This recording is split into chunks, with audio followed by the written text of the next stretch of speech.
going on. A whole new cast in the house today. Glad that all of you are here with us. First of all, to my left, you know him, you love him, the founder of the band, the guy that helps the homeless here in Central Arkansas. This is Aaron Redden, ladies and gentlemen. To my right, the owner of Piercings by Chad and Conway. It is, in fact, Chad Sledge. Good morning, Chad. How y'all doing this morning? And then to my right, making his first actual full appearance on the show, is Kerry Rutzel, the co-owner of Legion Scaffold Broadcast Studio and Legion Scaffolding. How are you, buddy? Doing all right. How about y'all? Man, I am good. It's going to be a really good day. We got a lot going on for a Friday. Just a few things that you need to know to plan for on this show. Number one, of course, the rant. You're doing the rant again today. And then a real special interview that we announced yesterday. The former President Trump will be calling in right about 7 o'clock for that interview. And that, I assure you, it's going to be very compelling and very interesting. And, you know, you stick around and see what happens there. Should be super interesting. So what's the big plan this weekend for you, Kerry? What do you got going on, man? Normally just work. Just some work this weekend. All work. Maybe take my 13-year-old hunting. Yeah. Get us a deer or something. We'll see. Okay. You go to the deer woods, hunt out there. You got like a deer stand, all that? Definitely. Yep. Yeah. Here, kind of do it like this right here. Uh-oh. And listen in your headset for it. There you go. That a little bit better? There you go. That sounds real clear right there. See, you have such a melodious voice. You want everyone to hear it. Yeah. Yeah, definitely. Chad, what's going on at Piercings by Chad this weekend? Definitely. You got the 2-for-1 special. I'm kidding. Probably doing a little piercing. Might try to hit up the state fair. Is that still going on today? I think so. No? Is it over? Aaron said, go ahead and hit it up. It's over, man. Yeah, go on, man. Aaron said he's got tickets for you out in the car. I missed it. I always miss it. Yeah, me too, man. Me too. I don't miss it. I mean, For a long time, I would go every year, but I don't know, somewhere, and I hate to admit this, I got to a place where rides weren't as much fun anymore to me. They just kind of, They start to hurt. Yeah. well, yeah, you kind of go around, you get off, you get nauseous, and you're like, man, I don't even think I like that anymore, man. Why did I pay for this? We took the grandson on the last day, man. They don't even have squirrel cages anymore. They don't have squirrel cages anymore. No squirrel cages. Why is that? I don't know, man. No? You adjusting that? You going to get it? I'm going to get it.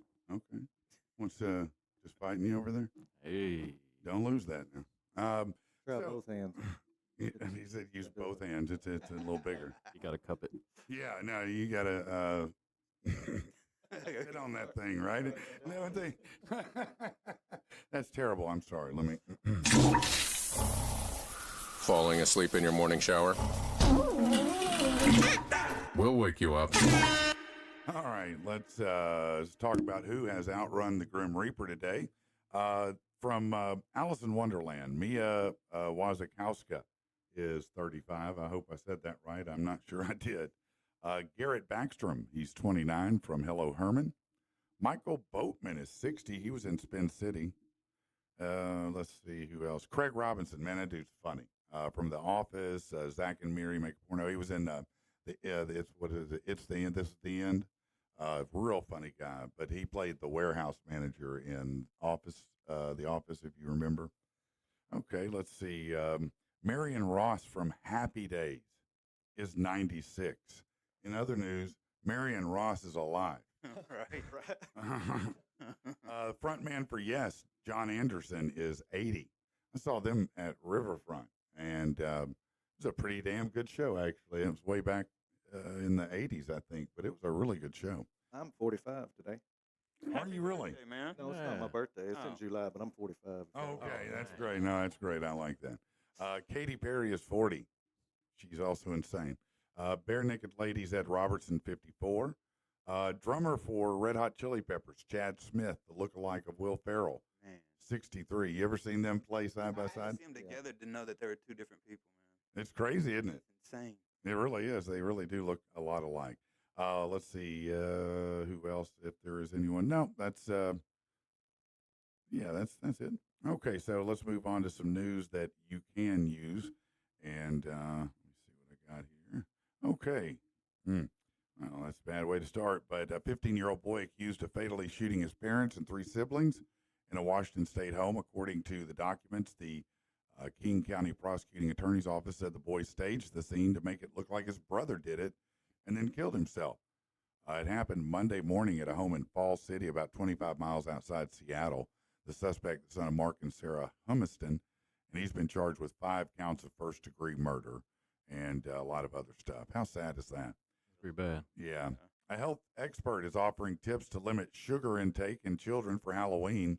Hey, no. Right. Okay? No. Live. Every other day of the year, you limit the sugar, do that. On Halloween, let them get diabetic, okay? A Texas woman could end up in jail for 20 years for having rare chicken eggs. Fun fact, there are rules about eggs to protect from bird flu, I guess. A Texas woman likely going to prison for smuggling the eggs of rare chickens. They were being hatched at Jennifer Mayo's home near Corpus Christi. Investigators found multiple dong-tao chickens on the property. Anyone ever heard of a dong-tao I chicken? thought you were going No. somewhere else with that. No. What's that look like? I'm not sure. I think it's long with a weird-looking head. I'm not sure, though. I bet it has a weird head. They're often called dragon chickens and are One-eyed. prized in places like Vietnam. It's illegal to import poultry from regions affected by the bird flu, so she faces up to 20 years behind bars. I think that might be a little extreme on some egg I rustling. think so, since they're letting Did he? child pedophiles and everything else out sooner. than Well, that. you know. Really putting somebody in prison for 20 years of keeping an egg. I don't know, man. You can wipe a farmer out pretty bad, man. I mean, you get that. You got to clear out a whole chicken house and compost a whole chicken house of birds, like Yeah, doing some damage to everybody. So, yeah, is it? yeah. See, that's a good point. I mean, you raise chickens, you know a little I mean, better. they compost them in like windrows of like miles, Yeah. of dead birds, So Really? farmers take a lick, everybody takes a lick. So You know, that's fair. That's fair. Chicken's You healthy, think man. 20 years is fair then? yeah, do it. He said, "Kill her, kill her up." Listen, speaking of you brought up pedophiles.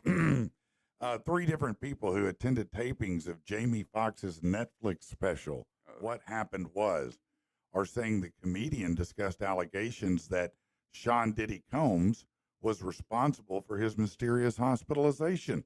Uh-oh. Yeah, earlier this month, videographer, producer, director Choke No Joke told Comedy Hype that Fox said Diddy was responsible and that he was the one who called the FBI. I've heard this. Last week, celebrity security guard Big Homie told Cam Capone News that he knew Combs poisoned Fox and also reiterated that Fox reported him to the FBI. Media Takeout further echoed this in a report that came out earlier this week, saying that during his sets, Fox said Combs was responsible for his hospitalization because he poisoned him. What the hell is going on here? That's wild.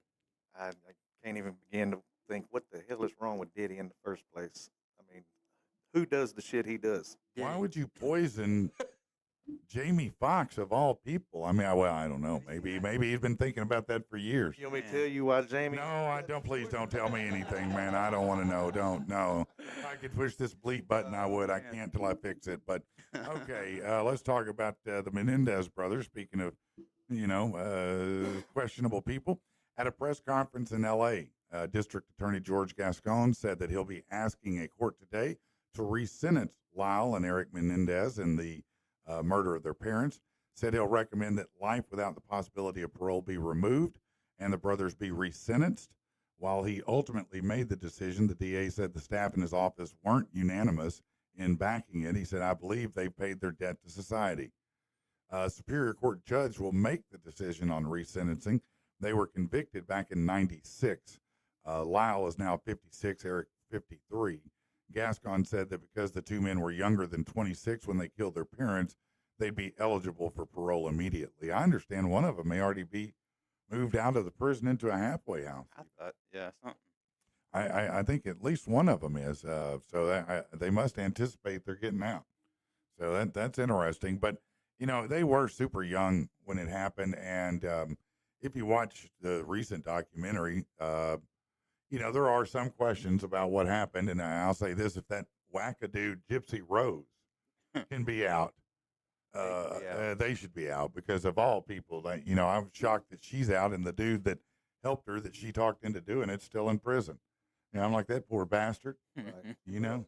If they have evidence that sets these people free, I'm all with it. You know, they've been in prison too long if they didn't do that crime. Well, But they if you did killed- it. No, they did it. They killed If him. you killed your mom and dad, then you have no reason to ever be free again. There's something wrong with you that You they think can you never think fix. they shouldn't get out? No, why would they? If man, At 26, your 30 mom and years. dad, Huh? because they were 26. I mean, we're sending people not to talking about prison when they're 16, 16-year-olds. 17 for life Uh-oh. and not letting them out. Why would we let out these? You was a grown ass man. You was 26 years old and you killed your mom and your dad. You didn't kill the stranger down the street. You killed the only two people that love you no matter what. And they're letting these people free. Well, I mean, 30 years is a long time. I mean, If you're still alive, it ain't long enough. all right, fair enough, fair enough. We know who the hardcore one is over here. The operators of the Dolly, that's the vessel that destroyed the Key Bridge in Baltimore in March, have agreed to pay $102 million to resolve the claims filed against them by the Justice Department. The Singaporean corporation Grace Ocean Private I'm not saying all that name. They'll pay the money against the cost of the response to the disaster. The settlement does not include damages related to rebuilding the bridge, but attorneys have filed a claim on that as well. Around 20 ballots were damaged in Phoenix when someone lit a fire inside a drive-up collection box at a U.S. Postal Service yesterday morning. The Phoenix Police Department already made an arrest. The suspect, Dieter Klockkorn, was booked on man, that's a tough name. That's the name. Yeah, on felony count of arson of property. He allegedly admitted to setting the fire because he wanted to be arrested. Said no political motivation. He just wanted to be caught. Knew he would get caught if he did that. I mean, you could have just walked down, turn yourself in, couldn't you? I mean, Yeah, you could. There's a whole lot of Just ways. why don't to you just do walk into the- everybody's stuff? just walk into the police station, slap a cop. I mean, that'll do it. you don't have to go straight to federal offense, bro. Yeah, yeah. I was thinking that's a federal offense. man. Yeah, maybe he wanted to go to the softer prison, you know? Okay, while the well, no, never mind. So Hamilton County Common Pleas Judge Kristen Jenkins struck down one of Ohio's abortion laws yesterday, said that last year's voter-approved amendment enshrining reproductive rights renders the state's 2019 law banning most abortions once cardiac activity is detected, known as the heartbeat law, as unconstitutional. In the ruling, Jenkins said the Supreme Court's overturning of Roe v. Wade returned the power to the states, and Ohio's Attorney General didn't get the memo. Attorney General Dave Yost's office said it's reviewing the order and would decide within 30 days if it plans to appeal that ruling. Five Finger Death Punch doing some good with some of the proceeds from their massively successful headlining arena tour this year. The band is donating $200,000 to two charities picked by Ivan Moody and Zoltan Bathory. Moody chose Covenant House, which is dedicated to helping homeless, trafficked, and exploited youth and young families, while Bathory picked the Call of Duty endowment, not for the video game. It actually helps veterans find high-quality careers. Zoltan was featured as a character in two Call of Duty games, so that was an obvious choice. The money will be split between the two charities. Moody's cool, man. He gave us a truckload of sleeping bags when they played here at Simmons one year. He sure did. I remember that, man. Yeah, cool guy. I think he went out and got him himself, maybe. Or He did go get him himself. for him. I don't know. Yeah, Am I cutting in and out? you are a little bit. Yeah, You kind of get it here. Fondle it. You got to really get up on it. Now try. Teach me how to talk. There you go. I'll do it. Go. Former Penn State Nittany Lions defensive end Jamal Lyons and linebacker Kavion Keys have been arrested, charged with rape, aggravated assault, and many other things. When asked about the charges, Penn State head coach James Franklin declined to comment. He referred reporters to a statement issued by the school, which has said there will be no further comments from the school. So nobody's talking, in other words. For many baseball fans, the move of Shohei Ohtani to L.A. created a dream of a possible matchup of him and Aaron Judge of the Yankees. Tonight, that dream becomes a reality. Going into tonight's first game, the Dodgers are the favorite. The odds makers see the series going 6 games.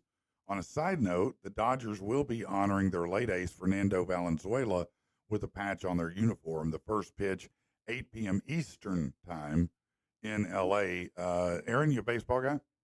No, but I married a baseball woman. Okay. Is she pulling for the Yankees or the Dodgers? She's pulling for the Cardinals. Good call. I would too. How about you, Kerry? Baseball guy? Not really. No, so the World Series not interesting to you. No, I don't really care about it. Okay, Chad, yourself? My brother was a diehard Yankee fan, so I'm kind of just pick that up, but I don't watch. I hadn't watched a baseball game in 10 years probably. Yeah, I would, but I usually have to buff my toenails when Right. they're on.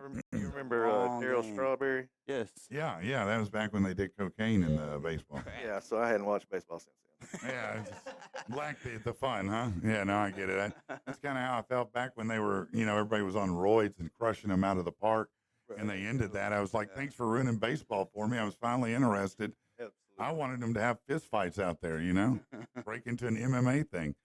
The International Tennis Hall of Fame has 3 new members. Yesterday, the class of 2025 was announced, and that includes 5-time major champ and former number 1 Maria Sharapova. Joining her, Bob and Mike Bryan, the most successful men's double pair in history. The president praised them not only for their accomplishments, but their impact on the sport and inspiration. You know how that all goes. All right, the Penn State coach, we talked about that. Let's see. Oh, this is great.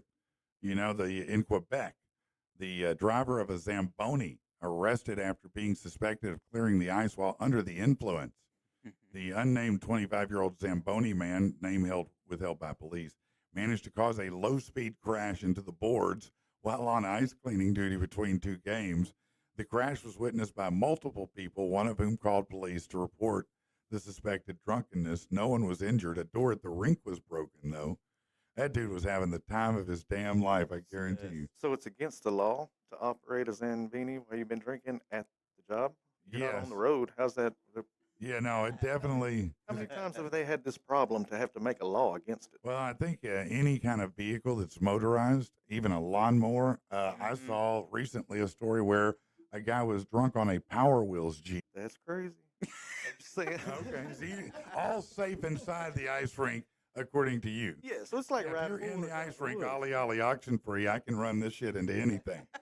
I don't care because I'm on that. Yeah, I see him getting fired, but you're talking about now he's fired and arrested. yeah. Just slap Yeah. the shit out of him.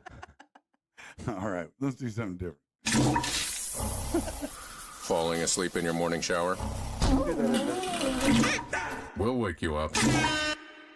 All right. Hey, I do want to give a quick congratulations to someone. First of all, David Lindsay. If you don't know David, he's a great guy. He is the service manager over at Cabot Mechanical Air, HVAC. But the reason I want to congratulate him is he just won the National ELR Championship. That is the long rifle championship for the nation. That's a sniper shooter. Last I knew he had a record for just over hitting a target just over 2 miles, 2.5 miles away. But they play, I say play, but they have a season just like any other sport. And throughout the season, he won the whole thing nationally. And that's in Arkansas. So congratulations to you, David Lindsay, on that amazing shot. We went out to Twisted Barrel, I believe is the name of the range in Little Rock, and it's one of the only ranges where you can shoot targets that far away. I know. When I held it in my hand, it felt a little uncomfortable. It was that kind of big. Okay. Let's, you know what? Here's something. Check this out. This is really cool. Hold on. Let me see if I can do this real quick. Watch this. If you're looking for a vehicle, how about a late model, low mileage vehicle? Go to Fitz Auto. Listen, if you want a car, a truck, an SUV, a boat, a camper, a side-by-side, they have everything that you want and then some. But don't worry about bad credit. That's what they deal with. They're their own bank. Look, you can check them out online at fitzauto.com, or you can go in person, 8421 Stagecoach Road in Little Rock. Find out why we bought 7 vehicles from Fitz Auto. They're that good. Listen to this. Did you know that Arkansas child custody laws changed in 2021? There's now a rebuttable presumption that joint custody is in the best interest of your child.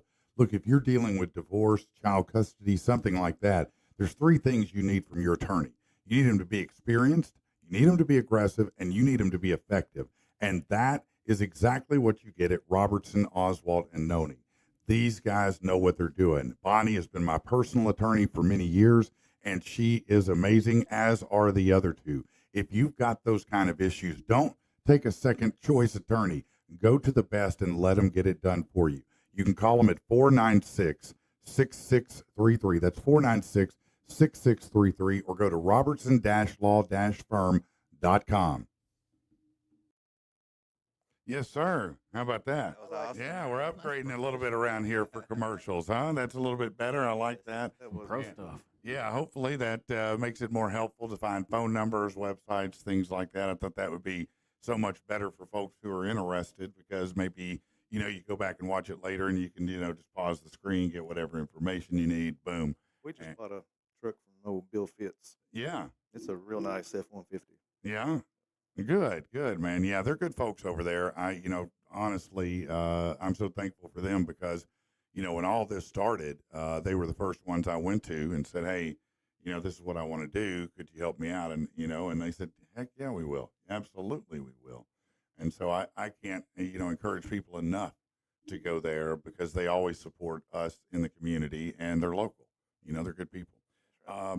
Listen, if you feel like your paycheck is already stretched to the limits, raise your hand if you feel that way, ladies and gentlemen. If your paycheck is stretched to the limit or whatever money you get, yeah. With the high cost of housing, home insurance, utilities, groceries, a lot of people do. But research shows the cost of living varies widely from state to state, even city to city. So where are you going to get the most for your money? Well, a new report from Realtor.com has some ideas. They've just come up with a list of the U.S. cities with the lowest cost of living. To come up with these cities, what they did is Realtor.com looked at the latest regional price of everything. They take all these different factors. So where can you find the lowest cost of living in the country? Where you find the highest crime rate in the country. That's what I was kind of. No, actually topping the list, McAllen, Texas is where you can find the lowest cost of living. That means their RPP is 86.92%. So it would cost you $100 nationally, would only cost you $86 in McAllen. So their cost of living 13% lower than the national average. Ain't worth going to Texas. Probably not, to be honest with you. So what are the top 10 cities with the lowest cost of living? Number 1, McAllen, Texas. Number 2, Wichita, Kansas. Number 3, hold on, Little Rock, Arkansas. What? It's cheaper here than Pine Bluff. Yeah, believe it or not. Yeah. Little Rock, Arkansas is the third lowest cost of living in the nation. They probably use cities of a certain size, Gary, I would think, and Pine Bluff may have been below that, I'm guessing. Sure. But just the fact that here, we always talk about the cost of living, but there you go. I mean, there's the proof in the pudding of why I think so many people stay here, and I think, unfortunately, the secret's about to get out. I think you're going to see a lot more folks coming in here, so I don't know how long the cost of living is going to hold up. But Toledo, Ohio is number 4. Scranton, Pennsylvania, who would want to go there, is number 5. Dayton, Ohio, 6. Tulsa, Oklahoma, 7. Akron, Ohio. Birmingham, Alabama. And finally, El Paso, Texas. How'd Ohio get 3 on there? I don't know, man. It is interesting. Maybe the person had a little Ohio bias in them. I don't know. Seems a little bit suspect, doesn't it? Maybe it's just cheap there. Yeah, it could just be cheap there. When I went to Ohio, it was surprising. It looks a lot like Arkansas. Yes. To be honest with you, it's not much difference at all, except when you get up to Cleveland area, which is apparently right by the Canadian border, and I didn't know that. Did you know that? Nope. Cleveland's right by the Canadian border? No idea. Yeah, I didn't know that either, but it's true. It is. It's right by the Canadian border. I had no idea. I thought Ohio was, Lower down. yeah, lower down than that, but that shows you how ignorant I am, All right, let's take a look at this. This is a study that's just come out, and it is everybody. It's about sleeping. Everybody struggles to sleep from time to time. New research from YouGov says what's really keeping us up at night. They polled 2,400 U.S. adults to find out how events, stressors, and more affect sleep and mood overall well-being. So what is keeping us up at night besides meth? Halloween, it says nearly a third of parents with kids under 18 say it's one of the most challenging nights of the year to get their kids to sleep. Well, no shit, Sherlock. They're jacked up on candy.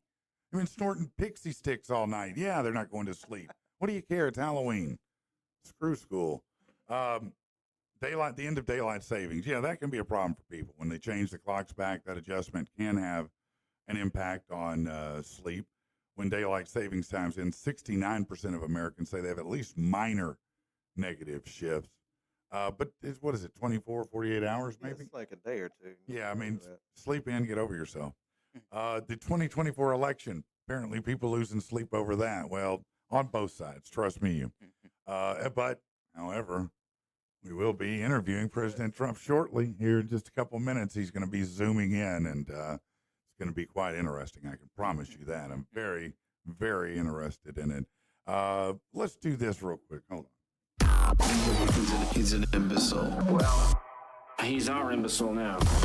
Patrick and the people. All right, so the rant is coming up shortly after 7:15, but because we have this interview, it could go just slightly longer.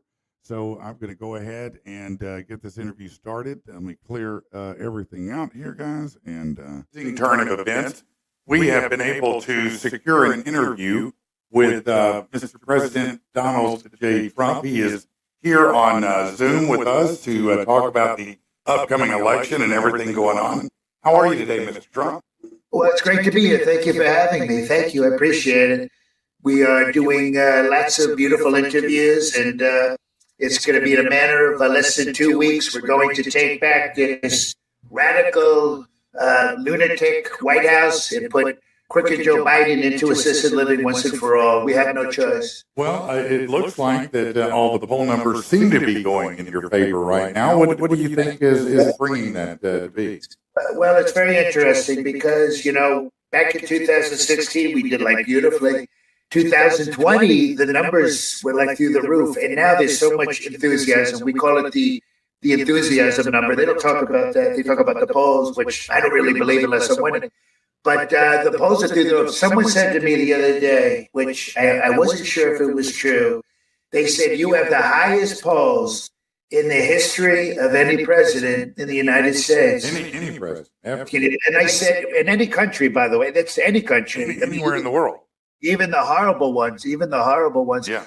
I said, who's number two? And they said, Bill Clinton is in number two. I said, now I know it's fake. I go, that can't be true. I said, Bill Clinton, the only time his poll was up was when Monica was sitting on it.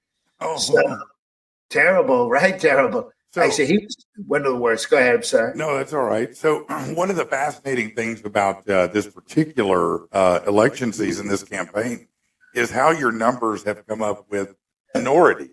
What's going on? How's your outreach working there? Well, we have such a great movement happening, and it started to build when I announced I was coming back. And we call it the MAGA movement, which Biden could never pronounce. He goes, I don't know what MAGA, I don't know. He doesn't even know what MAGA is. Right. It's very simple. Ready? Make America great again. Unlike Biden, we have the MAGA movement. He has the vowel movement. It's a little bit different, right? No, it's a very different movement. You're right, sir. Yeah. Yeah. So we're doing great. We have, we just gave think of it. Kamala has a rally, and they bus in the people. They give them tickets. They have to bring a rapper to sing a song. She's got 15 people that show up, and the fake news is oh my God, look at her rallies. They're so great. Meanwhile, ready? We have 60, 70, 80, 90,000 people showing up, and the fake news doesn't even show it. The other night, ready? Sold out. They couldn't get in. They had to keep them outside the arena. Thousands got in Michigan. Thousands more they had to lock out. They said, oh, sir, it's a fire hazard. Coming in that day, we had more lines in a Hunter Biden hotel room. Wow. That's a long line. That's a long line. That's a lot. That's a whole lot. Yeah. He's a drug addict. You know that, right? He's a junkie. I've heard such. Yeah. No, the guy has more needles than a tattoo artist. Were you surprised when they said they didn't know whose cocaine it was in the White House? Oh, wait. Well, I knew right away because they went into damage control, but we knew who it was. I got a little joke. You want to hear a little joke? Okay. Yeah, I sure do. I came off that beautiful roast last week, and they said, sir, you're killing it. So I wrote a nice little happy, shiny little joke. Okay. Here's the joke. What does Hunter Biden and Chris Christie's fat rear end have in common? I don't know, Mr. President. What? They both have a lot of crack. They got a lot of crack. They got a lot of crack. Yeah. So let me ask you this. Let's assume that everything goes accordingly and you do return to the White House. Obviously, there are lots of people who are entrenched who are trying to prevent your policies from proceeding. How will you handle that? What are you going to do? How's that going to work? Well, you know what? The first time I really wasn't a Washington person. I didn't know who the people were. I had some good choices. I had some bad choices. Unfortunately, I had to fire them. Unlike Biden, who doesn't fire anybody. But now, you know what? I have a really great relationship with a lot of people, and I'm going to surround myself with people that know what the hell they're doing, right? Like Elon Musk and Robert F. Kennedy Jr., and Tulsi Gabbard, and Vivek Ramaswamy. So we have a great group. You know, Biden doesn't have that. You know, they had a coup. You know, they had a coup. They had to push him out. They put in Comrade Kamala Harris, who is one of the. She's dumb as a rock. You know that, right? She's dumb as she's the lowest IQ. Is this the first time in history that that's happened? Is it? Yeah. You know what? We had to look into it, and I don't think it's ever happened the way it happened. Not the way it was. So they were going to invoke the 25th Amendment. They said you're going to have to get the hell out. Because he was so old, and they're like, please change your diaper, get the hell out. They threw him out. The guy can't even go to a bathroom without a GPS. He doesn't know where he is. He doesn't know who he is. He does seem to be turned around all the time. And there's a theory. They say it's a conspiracy theory, but I think it might be true. They said he died about 3 years ago. What? Yeah, they said he's just, it's really, that's his ghost we're looking at. We're looking at his ghost. He's just already gone. And he's already dead. They said he's already dead, and they put like a tape recorder inside his body, and it's just, we're looking at a cadaver. Now, listen, you know, obviously there are some in the media who do not like it. And clearly they throw around words like Hitler and Nazi and things like that. Terrible. It is terrible. What do you say to the people that hear that kind of stuff and maybe even think it could be true? You ready? First of all, very simple. First of all, you know, heaven, right? You've heard of heaven? Sure. Yeah. Heaven, God was Republican. You know that, right? He was Republican because he would have supported, and I know he supports this beautiful wall we're building. And people say, how do you know he was Republican? Very simple, because heaven had a gate. Oh, yeah, well, it did. St. Peter operated at that gate, yeah. And it just couldn't walk in, right? You had to get in. You had to get in, just like America. You had to get in. You need a ticket of some kind, that's for sure. Yeah. And Hitler, you know, I actually consider it an insult when they say I want to be Hitler. Hitler was not a smart person, not nearly as smart as me. And he was a lone wolf. I have lots of people that support me. We have greater support than Hitler ever had. I hate to say that. And by the way, I'm a lot better looking than Hitler. He was short, true, yeah. Right? He looked like Charlie Chaplin with that stupid mustache. Many people said he was gay.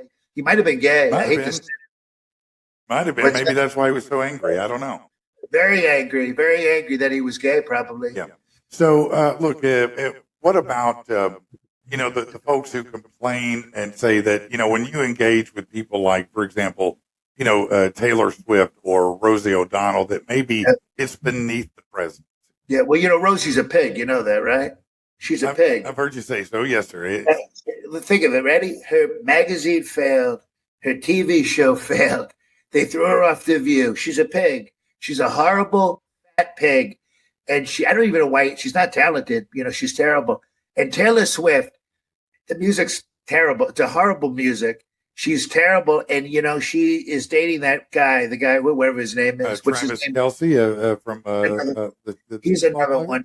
He's a horrible player. He's really terrible. He's overrated terribly. You think so? You don't think he's one of the greatest of all time? He's terrible. And many people said when he falls on top of them, many times they heard that he's aroused. He gets very aroused. But yeah, I had not heard that. That might be frightening in a dog pile. He gets very aroused. Get a little man meat on you. Yeah. He's very sexually aroused, and I don't like that. I think that's a terrible thing for the game, to be honest. But it would seem like a terrible thing for the game, right? Now, you are a fan of athletics, sports. You're a big friend with Dana White and the MMA. First of all, a lot of people don't know this, but I was a wrestler in high school. Is that right? Oh yeah, I was undefeated. The fake news doesn't talk about it. I was ready. I never told anybody this, but I'll tell you, Patrick, because I call you Patrick the Patriot. I was 47-0. 40. I was undefeated. 47-0. Oh. Can you believe that? Wow, that's a Yeah, very 47. impressive record. Only 30 were women.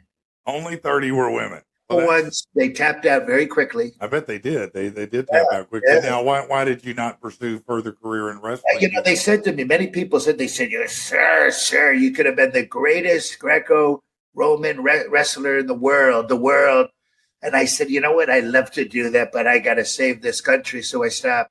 I knew right away that I wanted to fix this So country. you've known for a long time, Long long time. before you ever Yeah. announced that it was going to take you to come in I- and do this. In fact, I ran for class. A lot of people don't know this. I was a class president. You know that, right? Oh, okay.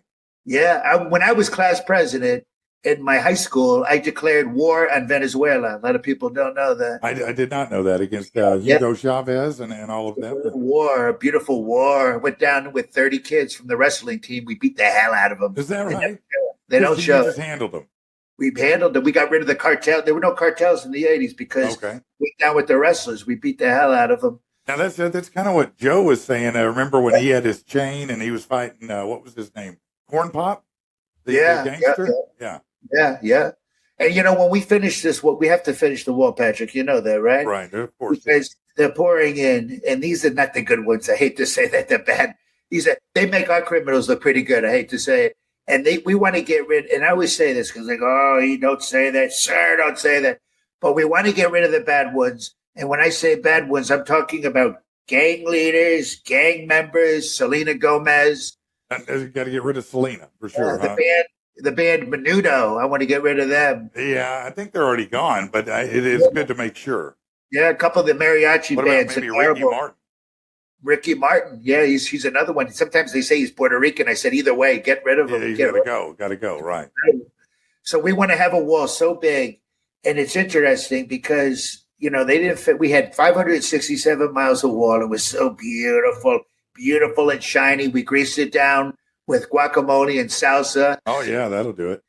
We put pictures of Hillary without makeup on facing Mexico. They stopped coming in very quickly. I would think so. That seems frightening. Yeah. Yeah.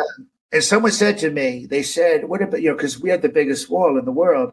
And I had people coming up to me going, what about the other big walls? I said, which ones? One guy goes, what about the Great Wall of China? You've heard about the Great Wall of China, right? Yeah, of course. Yeah, they say it's the Great Wall. By the way, have you ever seen it? I've been there right in front of it. I hate to say it. I was standing. It's not a big wall, Patrick. No? You know why it looks like a big wall, right? Why? Because they're so small? Because Chinese people are about 3 feet tall. Yeah, no, I didn't know they were quite that small, but yeah, that makes sense. Yeah. Patrick, when I'm done, and I made this as a promise, I can't pay promise. When I build this wall, it's going to be so big, so great that Pink Floyd is going to have to rename their album. From the wall to what? Yeah, just change it. They're going to have to change it. Get rid of it because it won't even hold up. Because that was the greatest wall, and now we have the biggest and the greatest. Yeah. Yeah, no, I can see that. The band called me. They said, "Sir, don't build a wall. It's going to be better than our beautiful. It's going to be better than the album." I said, "Don't worry about it." I said, "You're going to have to change it." They said, "What should we change it to?" I said, "How about the stall? The stall." Yeah, the stall. How about Maybe that the would stall? work. Yeah. Maybe like the bathroom stall. But I said, ours is the greatest wall. You have to get rid of the album. So you're going to get rid of it. No, I can completely understand that, and they probably should. By the way, Patrick, you ready? Yes, sir. When I have a rally, we had a love fest the other night. You know, they don't like to say that, the fake news. We had a love fest the other night. I counted on my fingers when I walked out, we had 221 million people show up in Michigan. Yeah, it was great. It was so 221 million even. Wow, that's amazing. It was so Like half the unbelievable. nation just rolled up and said, "Hey, we're going to Michigan." You could have put like 100,000 Woodstocks in that Oh crowd. wow, It was so that's beautiful. crazy. Yeah, And it was great. Yeah, and I got it. surfing and Yeah. Oh, yeah. And I got a standing ovation, and that included the people in the wheelchairs. They stood right there. they stood up. They stood because they were so inspired by what you said. Their disability went away. Yeah. At least One for a woman minute. said to me, Patrick, she said to me, and I couldn't believe it. And I don't like to tell anybody this, but I'll tell you, but I don't like to say because they go, "Oh, you're bragging." I don't want to brag. But the woman was in a wheelchair and she was crying. I saw tears rolling down her face. I said, "What happened?" She goes, "I was born with a horrible disability. I always wanted to stand. I couldn't stand. I wanted to do it. I couldn't do it. My greatest fantasy was just once to be able to stand up. And she goes, when I saw your speech today, it was so beautiful. It was so moving that for the first time, you ready?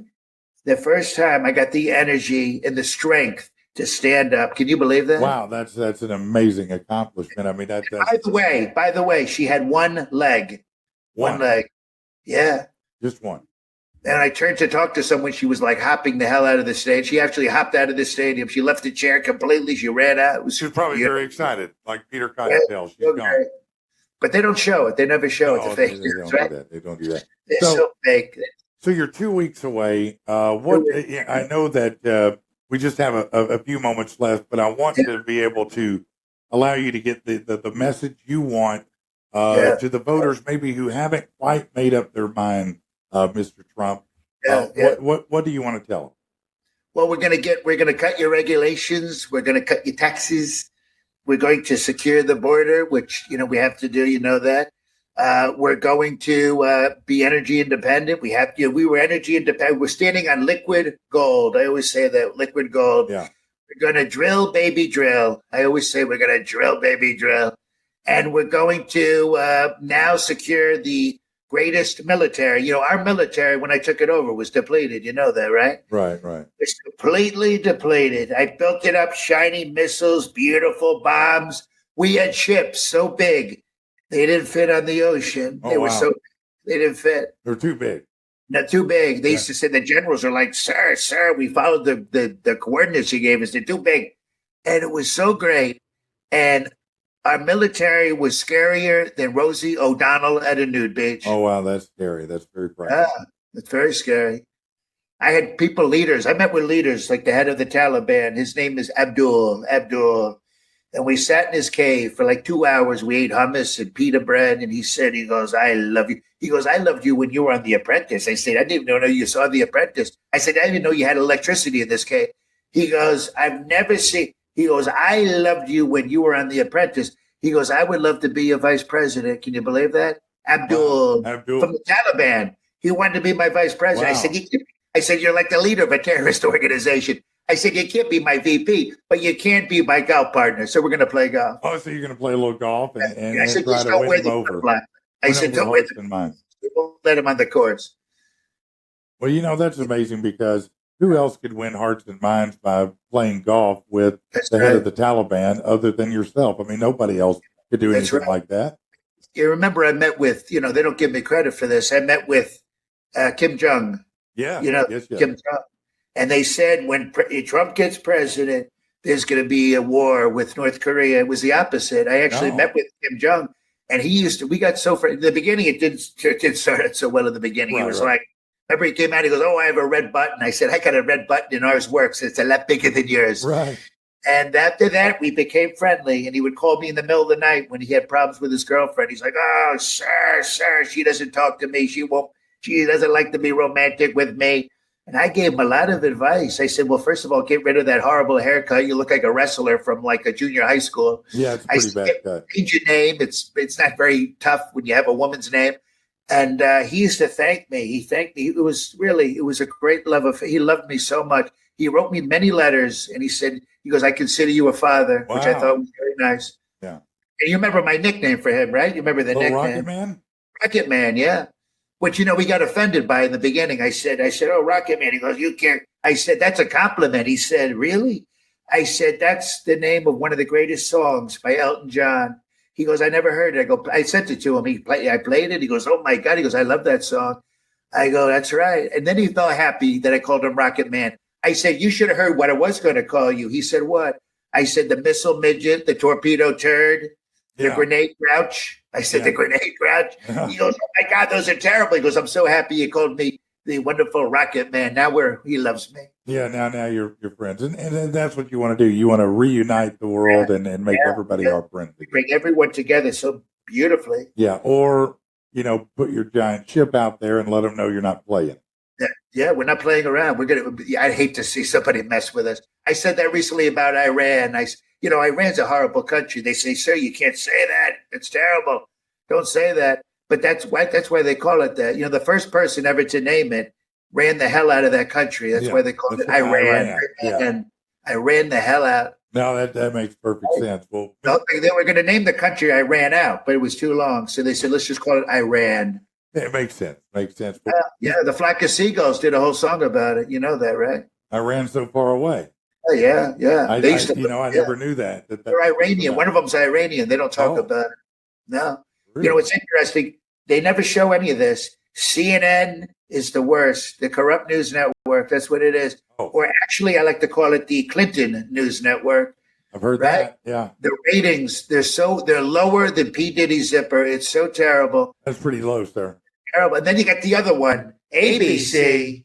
You know, ABC, that was the one that they had the debate. Right. You see what they did with the debate, right? It's terrible. What They- about CBS? The way they edited Kamala Harris's interview. which they said take away their license. No, it's never been done. No one's ever. One thing if you shorten an interview, but when you take like one answer, you put it in front of another question.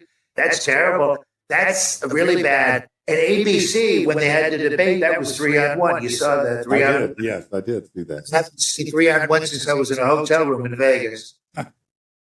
Probably a pretty good price for that. But they don't. There's one network I trust. You know what it is, don't you? Right?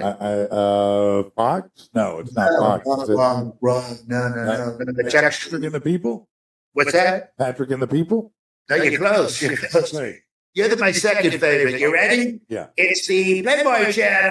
I love the Playboy Channel. No, that's a good one. That's You're where I right. get my news from the Playboy Yeah, Channel. they get great articles over there. Yeah, for sure. Thank you. Patrick, by the way, Yes, sir. you have the greatest podcast.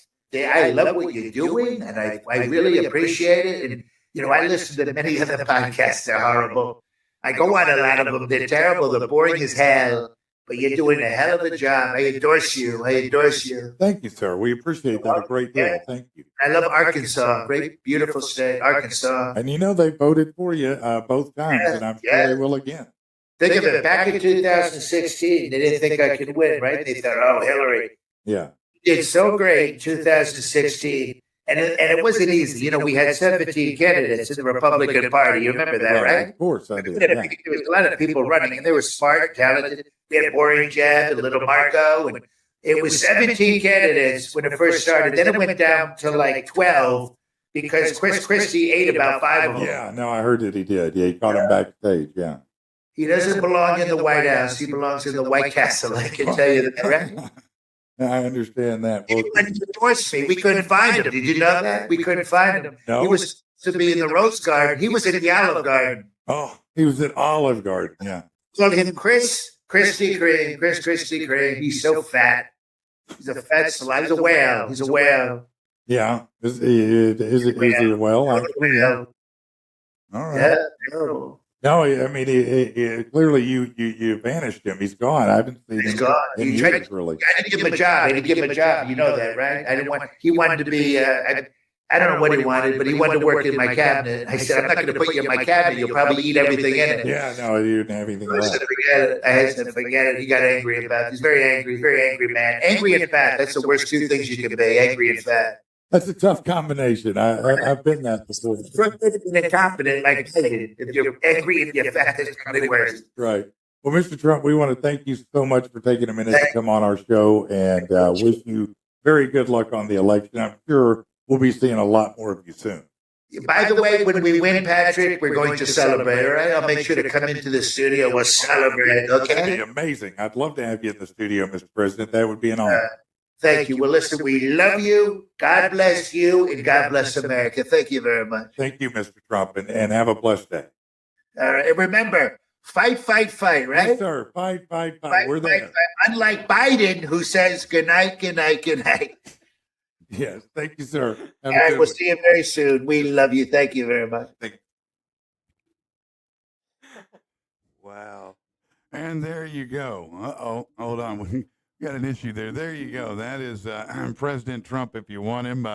You know, the great thing about this is that yesterday when we posted it, just watching people go nuts on Facebook. Oh, so amazing, man. And so I hope that those of you who are really mad, I hope you feel really bad now. Hey, we got something else we need to get to. Let's do something else here. What do you say? How about this?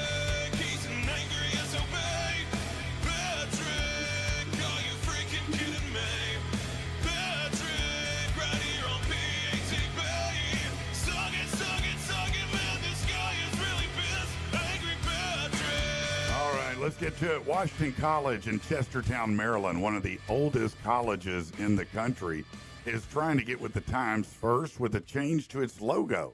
You see, in 2013, Washington College introduced a new logo that used George Washington's original signature. Now, the school is ditching the 18th century script for a more modern typeface. Brian Spear, that's the vice president of Washington College's marketing, said, because cursive writing is no longer taught universally, the script, especially this version, was difficult to read and not immediately recognizable for many students. This was counterproductive when it came to name recognition and identity.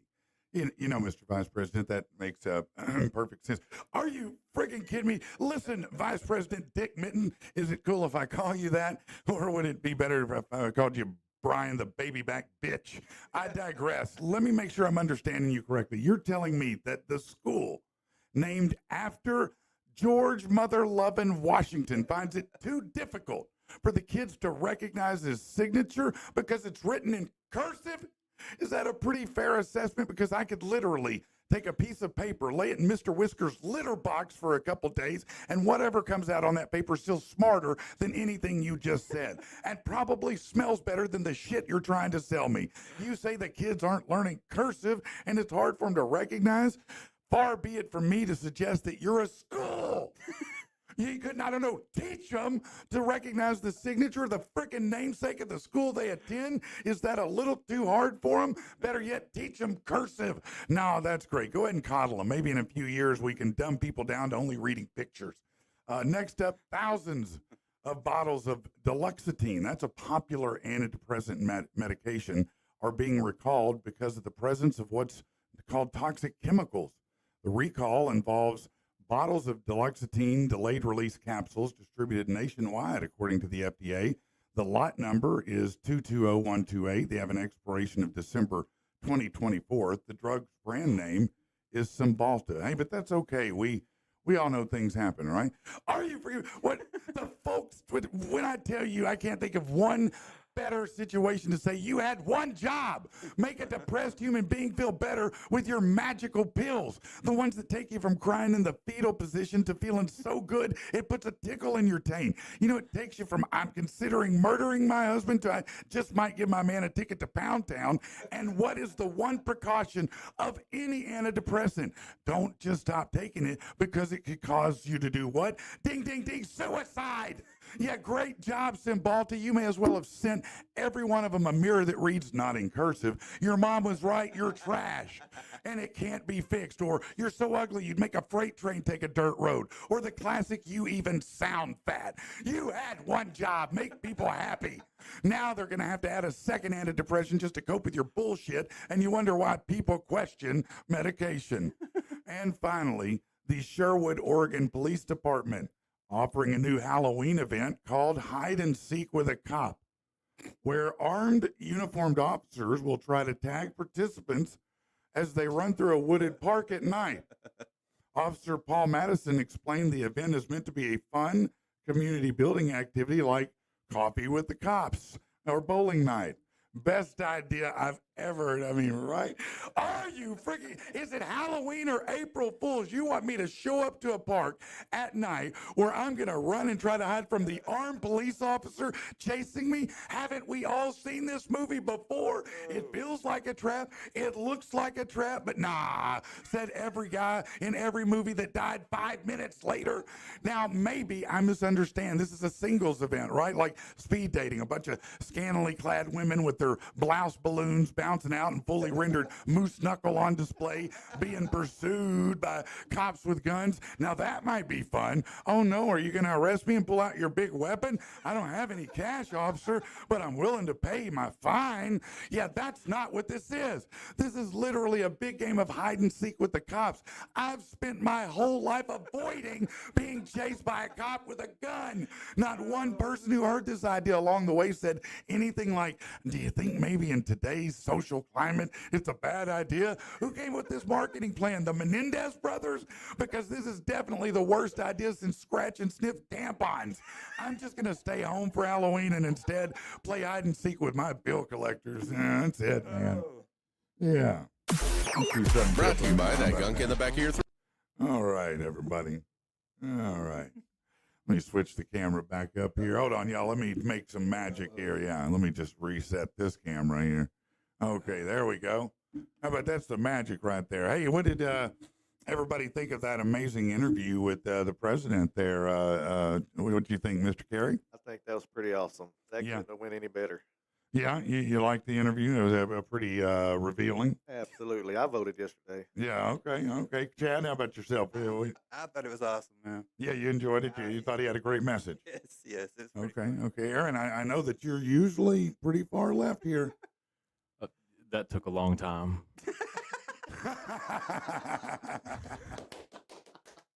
That is the greatest thing I've ever heard in my life, right there. I think in that.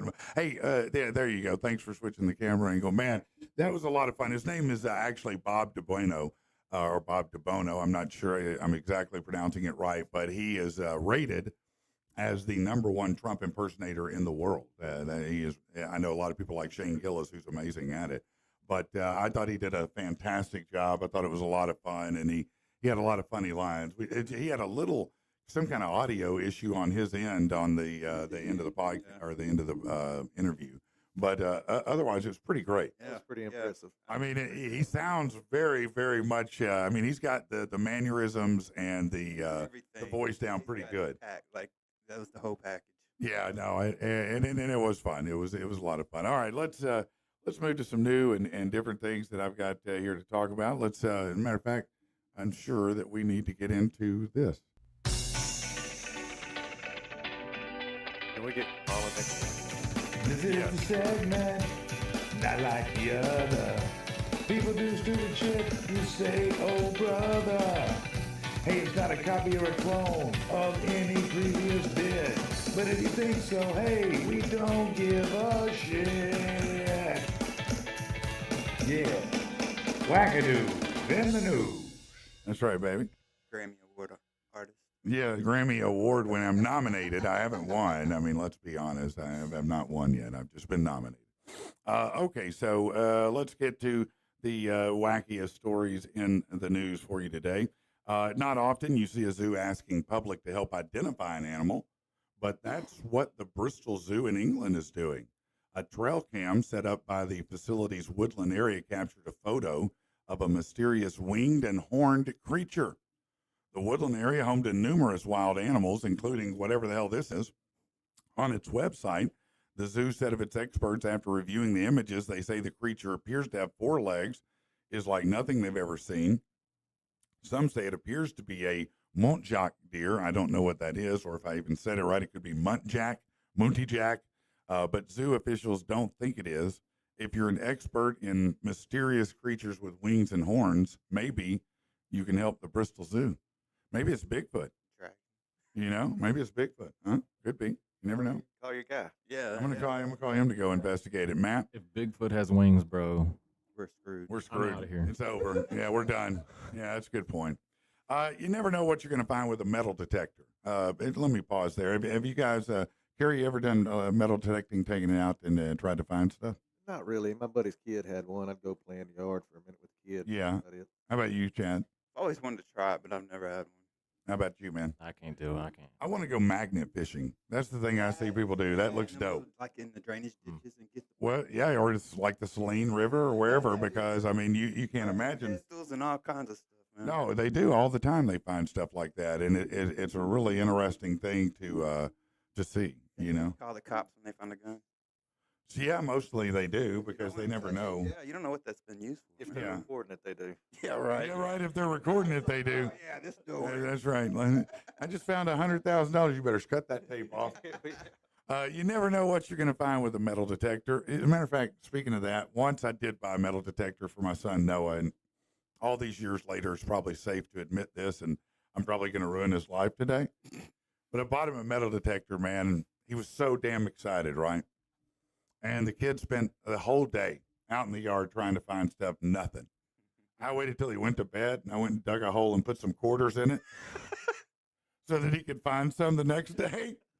Did he find them? Oh yeah, man! It was glorious. It was glorious. He thought he had hit treasure, man. He spent another week out there until he gave up again. I felt kind of bad, but it was just pretty great.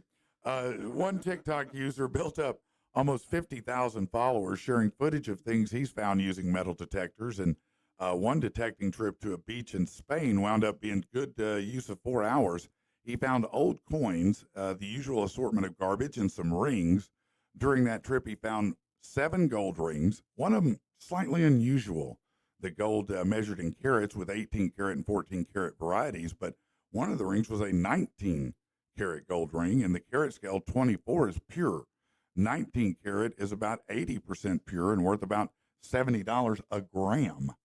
So, you know, that's like, must be like the uncut cocaine. It's worth a lot more per gram. I mean, I'm guessing. I don't know that for sure. That's only speculation from watching Breaking Bad. Yeah. This is such a weird story, but can we get a law passed making it a requirement for scientists to watch horror movies? A team in China has succeeded in reviving a pig's brain activity after it died. They kept it going for almost an hour.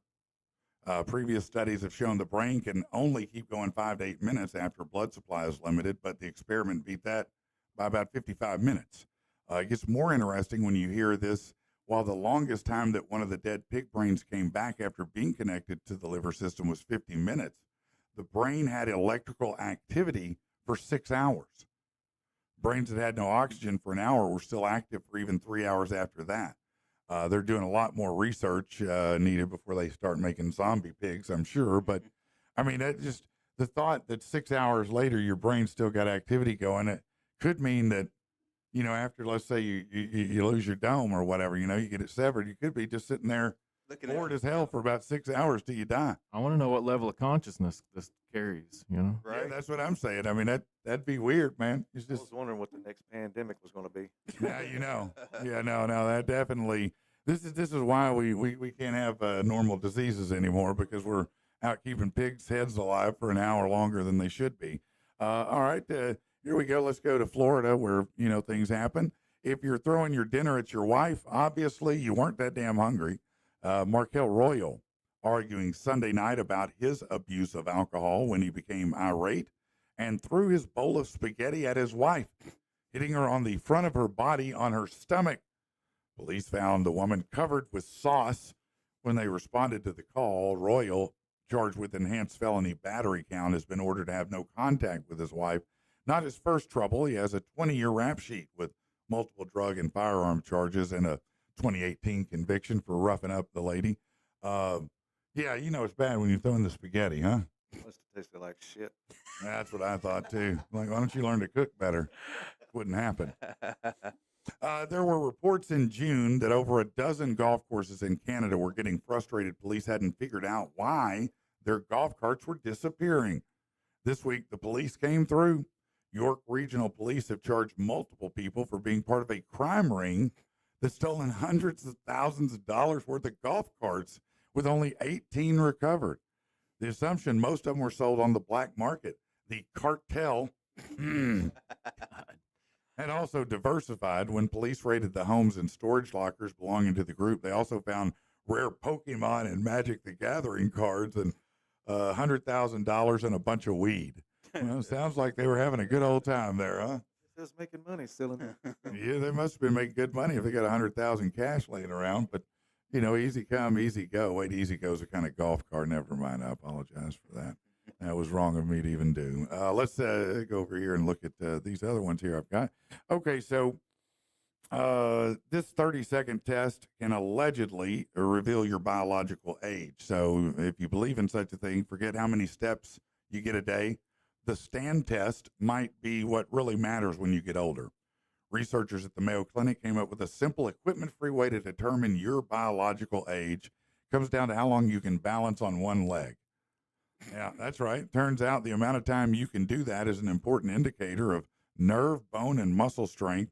Balancing gets more difficult as you get older, it says, as researchers say muscle mass decreases as much as 8% a decade. All right. The study involved 40 healthy participants, and the balance test lasts 30 seconds. They had people do different stances: 2 feet on the ground, eyes open, 2 feet on the ground, eyes closed, standing on one leg, eyes open, on your dominant leg, and then on your non-dominant leg. The results show that standing on one leg, the non-dominant one, had the highest rate of decline with age. The amount of time someone could stand on their non-dominant leg decreased 2.2 seconds a decade. And so that's how you know. You stand on your non-dominant leg and see how long you can do it, and then you measure your time with everybody else. I'm a few decades old, bro, and I still don't even know which one's my dominant leg. You don't know which one's your dominant leg? No Which idea. one's the one you'd kick an ass with? Both of them. Oh, well, you're ambidextrous. Yeah. That's what it is. You're just ambidextrous, Yeah, right? that's it. Yeah. That's it. All right. Let's go to this one here then. Oh, this I can tell you, this is going to be interesting already. Okay, so Ozempic could lower Alzheimer's risk among those with type 2 diabetes. They've just discovered that in addition to losing weight, after 3 years worth of records, almost 1 million type 2 diabetics, it found that these semaglutides had a 40 to 70% reduced risk of developing Alzheimer's compared to those that took other types of diabetes medication. You're nodding your head. You've heard this? No, but I just hate Alzheimer's, man. It's personal. Yeah. Oh, yeah. No, I get it. No, my grandmother, she had it when she passed away. And, there were, you cope with it. You learn to deal with it, and it was sad, but there were lots of moments that were kind of interesting. Yeah. I went in with my wife, and my grandmother thought it was my ex-wife. Yeah, that was an awkward moment, about as awkward as the pause that just happened right here. Yeah, It was. Yeah, when she said that name, I was like, "No, Grandma, we got to go. We got to go. I can't do this." And we were going, "No, She said that to Lord. no, hell no, no, no. I wouldn't be alive if that were the case. I'd be a dead man."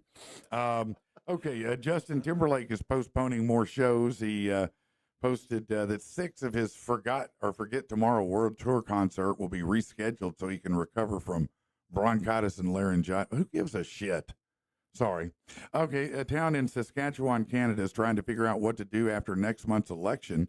Officials in Kyle are scrambling because no one is running for mayor to replace the one who's retiring. Not one person wants to be mayor. I like it. It's Canada. Yeah, an open spot in the town council has no candidate. Some officials are confident someone will step forward. If not, a deputy mayor chosen from the town council will have to step it in. There are about 430 residents of the town. Man, they're going to get some idiot. I'll be the mayor. I'm going to do it, boy. I can do this. Yeah, I can do it. Hey, I got out of 5th grade. I got this, man. I can stand on one leg, non-dominant for a long time. Okay, I'm real good. Okay. All right, let's do something else. It doesn't say it on the box, but Hot Pockets will totally burn your penis. I'm not sure how that would happen. I just think about that. It's definitely Drop the from the cheese. devil. Huh? Hot Pockets are definitely from the devil. Yeah? It just gets way too hot. All right. Hot Pocket. Everyone want Jim Gaffigan's signature bits right there. I think that, guys, this is a great time to talk about this, and everybody can kind of chip in. As time moves on, the concept of what's considered handsome evolves. If it didn't, I guess we'd all be wearing top hats and have handlebar mustaches, or be wearing pantaloons or something to that effect. But ask men, look back 25 years when the site first started and took notice of the changes in grooming and style over 25 years. What's changed the definition of what's considered handsome from then to now. So manscaping, if you go back 25 years, was practically unheard of.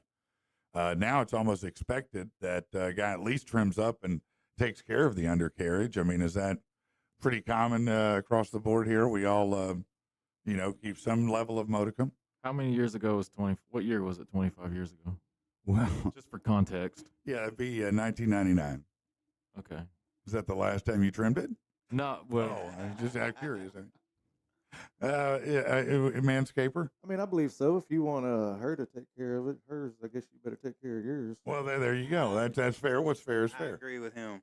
That's Yeah. Pretty, yeah. And I as like someone that. who does piercing, Yeah.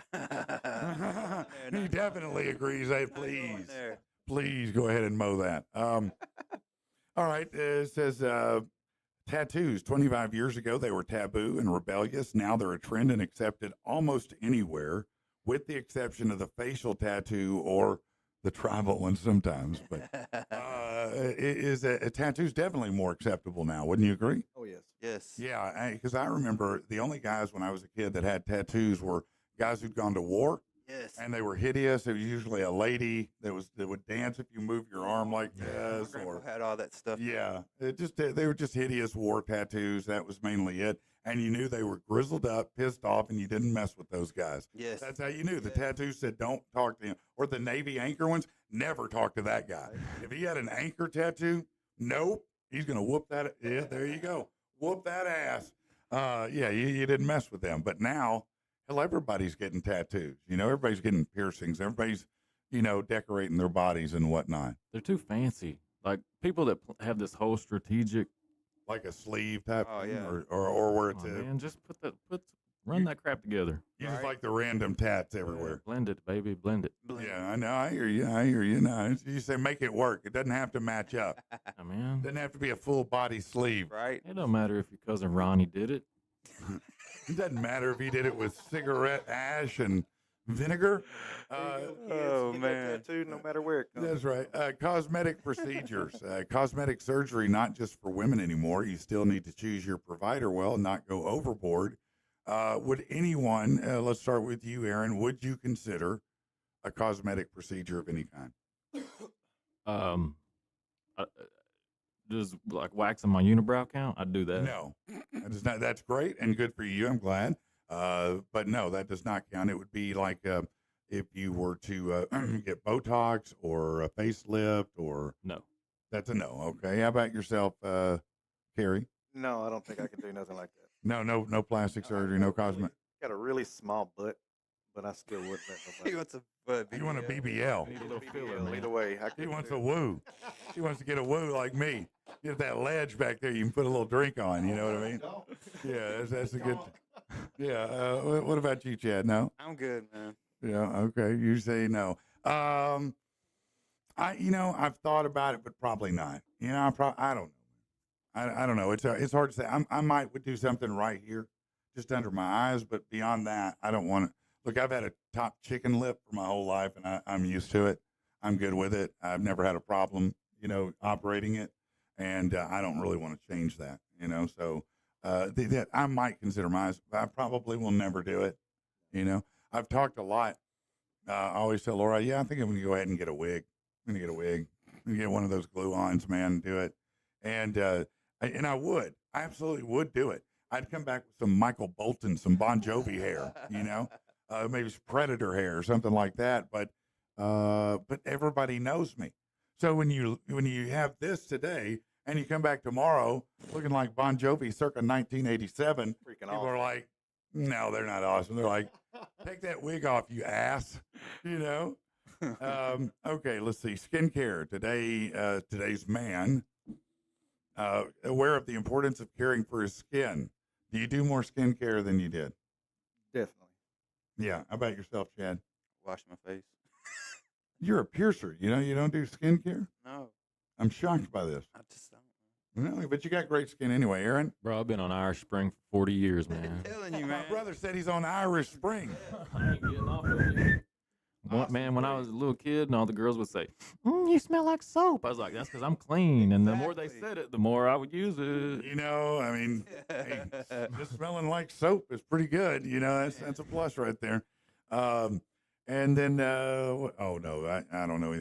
Subscription boxes. See, that's a whole different lifestyle. I don't live that life. These guys, they have these new subscription boxes like, Oh, you ordered the stuff and it comes. well, like you sign up and you give them all your sizes and they just start sending you Yeah, I don't know. clothes, or it may be hair products, or it may be, things like that. But Razors now. razors, yeah, you can do that. I'm kind of thinking about going to a straight razor to shave because, Tyler, he's a barber now. And, that's how he shaves people at the barber shop. And I was like, man, I've kind of been thinking about doing that because I don't use shaving lotion or gel or anything like that. I just shave in the shower dry. I mean, it's not dry. It's hot and my face is wet. But that I don't use any. I mean, do you use shaving cream? I'm sure probably most people do. What about you? It's electric. Oh, that's all you do is electric, no shaving cream. Oh, you got a good electric if it cuts it that low. Is it the rotary? Yeah, but it's only like a $30 one. you're gonna cut yourself with Dang. a straight razor? Yeah, I need to know what brand that is. It's pretty good, huh? Yes, I would cut myself with it's a straight razor. Why? Well, You think that's scary? I Right asked here my on the barber neck. if he shaves himself with a straight razor. What'd he said say? No, he can't do it because you got to use lip. You'd have to swap hands. Yeah. He's Oh, efficient yeah. with one hand. If You don't think you think I'd need to swap hands? I think Oh, you will have to swap hands eventually. You get tired. Oh. I'm just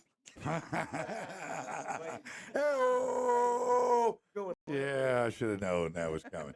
Let me ask you this: what do you think has really, if we're really just talking about men in the past 25 years, what would you say as a general, as a society?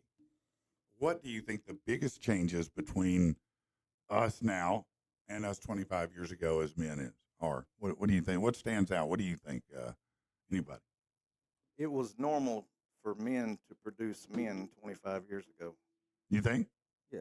You mean It was still normal. more masculine? Is that what you mean? More of Absolutely. the Yeah. the masculine style. Yes. Okay. Now I'll counter that by saying it was more customary 25 years ago when men got a divorce for them to vanish and not be seen again by their Yeah. kids. Yes.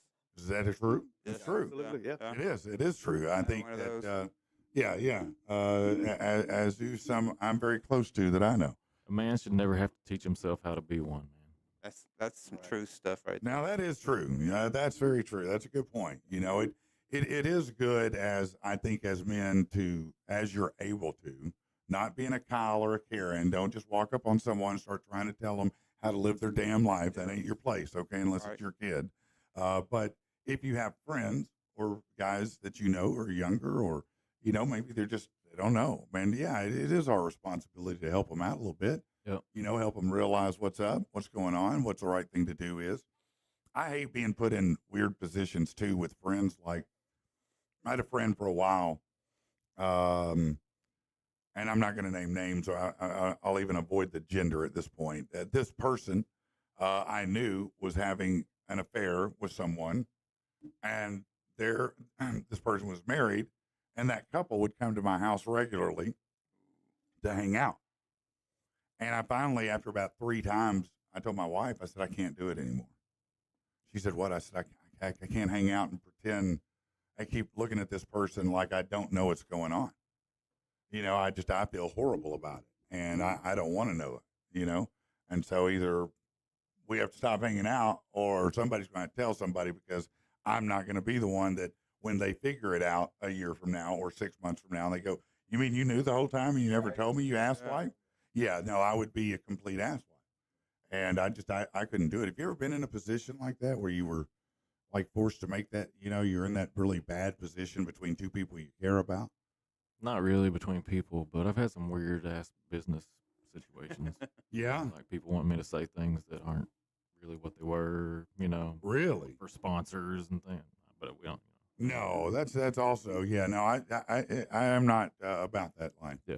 I'm not But about I don't- I being can't think unethical. of I haven't had any friend. I mean, What about friends don't yourself, think- man? You ever been stuck in a situation where you knew a friend was doing something that you weren't down with, and you had trouble with it? I'm sure I was. Probably with the people I used to hang out. Probably That's a what I lot. was thinking. But, Thinking back in the day when you were maybe, Man, I don't know if you should really do that. well, my response today would definitely be different than my response back then. Exactly. well, yeah, my response back then would have been, yeah, can I have that some more of that right now, please? Yeah, keep it coming. As opposed to today where I'm like, I got things to do, and I'm busy. I'm gonna be messing with all that today. I see we have a guest out here. But if you want to go on welfare or something, go for it, dude. You won't need much food. You're a butterfly. This is a morning motivation. So I'm gonna have to have. What's up, man? Have Aaron and how you doing, brother? Come on in here. What's going on, man? How are you? Good. Grab that headset right there and put it on.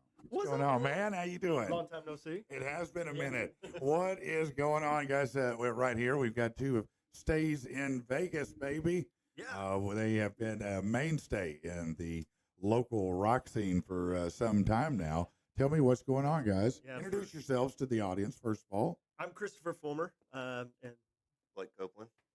I'm guitar and vocals, and Bass. I forget what you sometimes do, man. So I have to remember. It's Yeah. been so long. No, we've been around for years now. Yeah, we're back at it. We kind of took a hiatus. Well, I knew that you had. So when you reached out to me, I was like, "Oh, great! I didn't know you guys were back at it," and I was very excited to have you on. Yeah, it was. We Scoot you in this way a little bit so people can see you. There you I go. like getting close to you. Yeah, no, I smell good. Trust me. Well, I wouldn't go that far.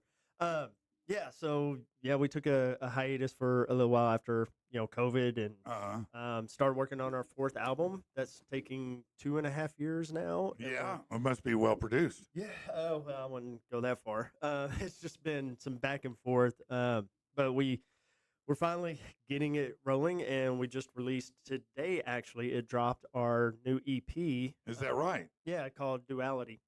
It's got 2 songs on it.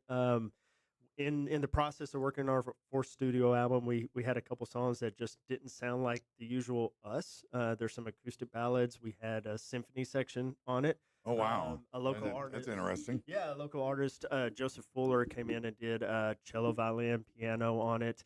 We recorded at Wolfman Studios here in Little Rock, but we cool. had them mixed and mastered at Abbey Roads in London. Yes, the real deal. Yeah, the real deal. So they sound amazing, and we wanted to put them out as a special edition EP. Okay. While we're still working on the 4th album. So we'll be able to link to that today on our blog and get everybody over Yeah. to see that EP and get access to it. Is that accurate? Yes, yeah, it's available anywhere you stream or download music. Yeah. Now you have a website, right? Yes, staysinvegasofficial.com. Staysinvegasofficial.com. Now, how did you arrive at the name Stays in Vegas? Because it is an unusual one. Do we tell the real story or the story we've told for 100 years now? I don't know which is better. That's the question. We've told that we used to have a guitarist in the band, and he got drunk, and we left him in Vegas. Hence the That name sounds Stays in great. Vegas. That was one. No, we started as a cover band, kind of a party band. Yeah. Back in 2011, I think, is when Stays in Vegas started. We were trying to come up with a name.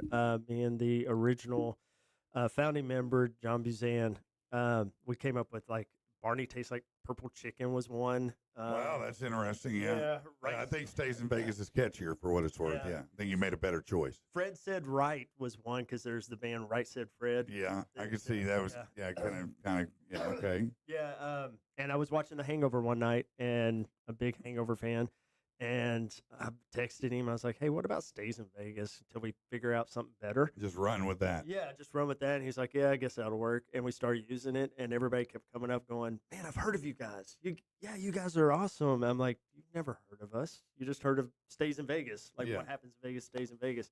So it kind of worked, and we just rolled with it, and now it's stuck. No, that's a really actually pretty good story. And, the sometimes the truth is better than the little gimmicks, Yeah.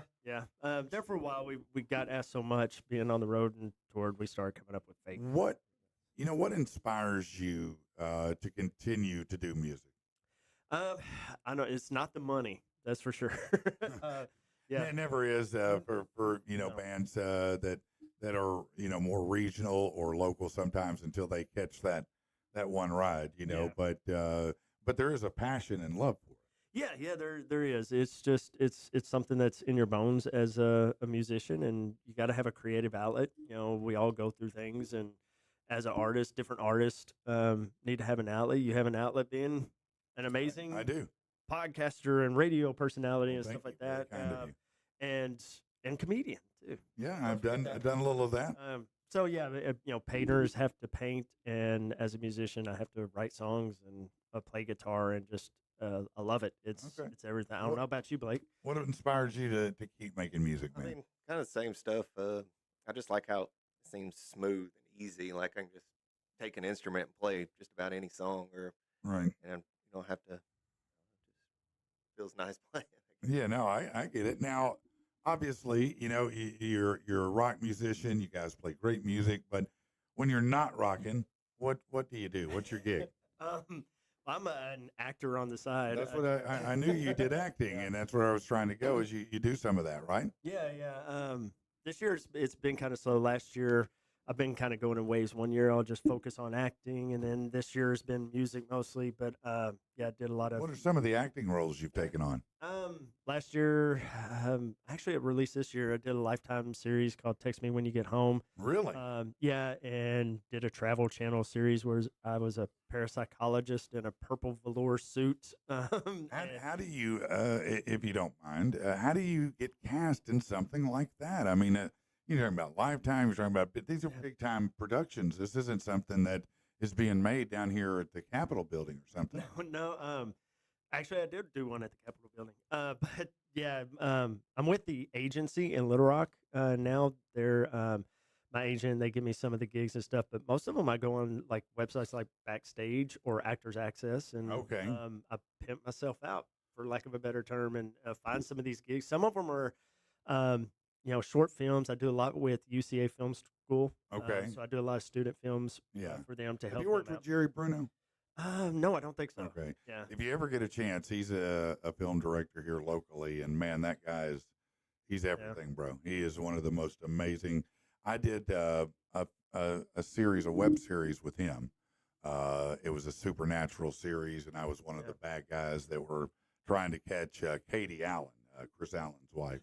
Oh, okay. Yeah. She was the protagonist in the story, and she had these supernatural kind of telekinetic powers. And I think she killed me with a refrigerator, or at least crushed me.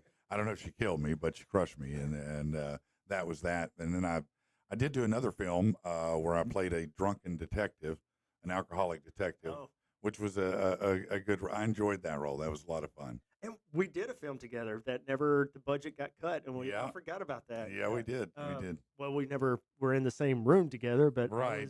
I was the angry, abusive husband, which I usually am, and you were the bad guy. I may have been the stabber.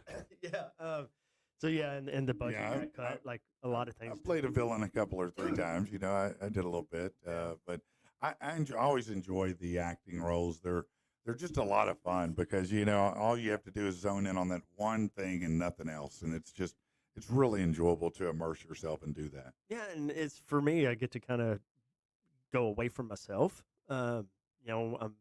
which is weird because the roles I've been getting back when I had long hair, I was typecast as the bartender, the musician, the things. Right now, you're the meth dealer, or I'm the abusive husband, the racist coach, stuff like that. Yeah, you got a beard and a bald head, so now you're Walter White over again. Yeah, absolutely. Which is it's kind of hard going from, because anybody that knows me knows I'm happy-go-lucky and peace, love, and good hippie stuff. Yeah. And then I have to flip it and go racist, angry, abusive person, and it like totally drains me. And then I have to turn that off and go back to, I hate you. Blah, blah, blah. Yeah. Okay. How are you doing? Are you okay with that? Yeah, it's like Ed Norton in American History X. Yes. That dude needed some kind of palate cleanser for about a year after he made that movie. Man, that was a rough one right there. Now, what do you do aside from music that you enjoy? I was gonna say I'm a pretty simple person because it's just work and family. Just work and family. Now, tell me about your family a little bit. My wife, we've been married for 4 years now. Okay, congratulations. Got a 2-year-old. Okay. 2 in a couple months. And we actually got another one on the way. Oh, wow. Okay. You're a glutton for punishment. No, I get it. No, 2 years old is, that's a challenging age. They're always amazing. They're fun because they're really just developing their language skills and all that. But they're a pain in the ass because they are the terrible twos for a reason. They are everywhere. Yeah, no, they are everywhere, and they will. Man, I remember it was a little older than that. Actually, he was about 4, I think 4 or 5, and no, he had to be 4 because I was a single dad then, and I would lock my door. My door though, it had the alarm on it where if he opened it, he'd go bing like that, right? So, he's laid down, taking a nap or whatever. I'm like, oh, it's my time to go to the bathroom, right?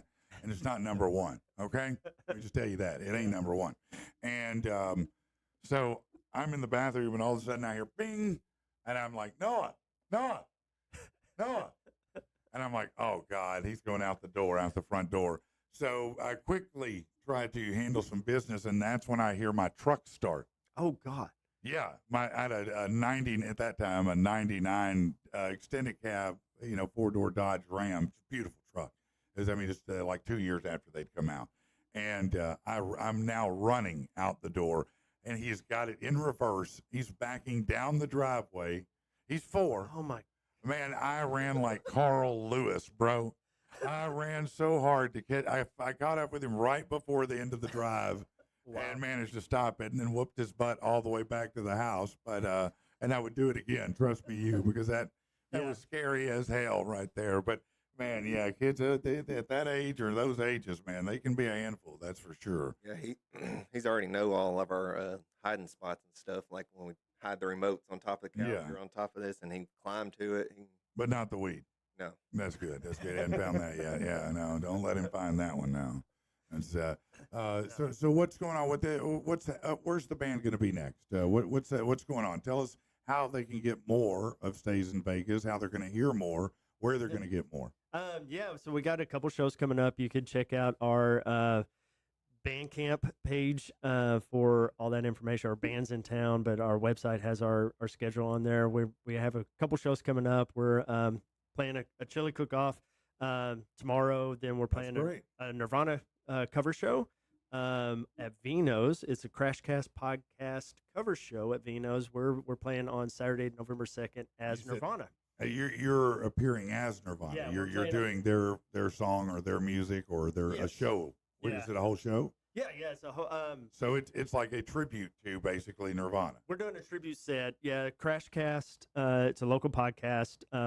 Some bands and artists put on together, but they do a cover show every year, and we're doing 2 nights. November 1st is Friday. November 2nd, Saturday. Our set is Nirvana. There's another band doing Alice in Chains. I think band Diet Sweets is doing Alice in Chains. Really? I don't know if it's the same night, but there's another band doing the Misfits.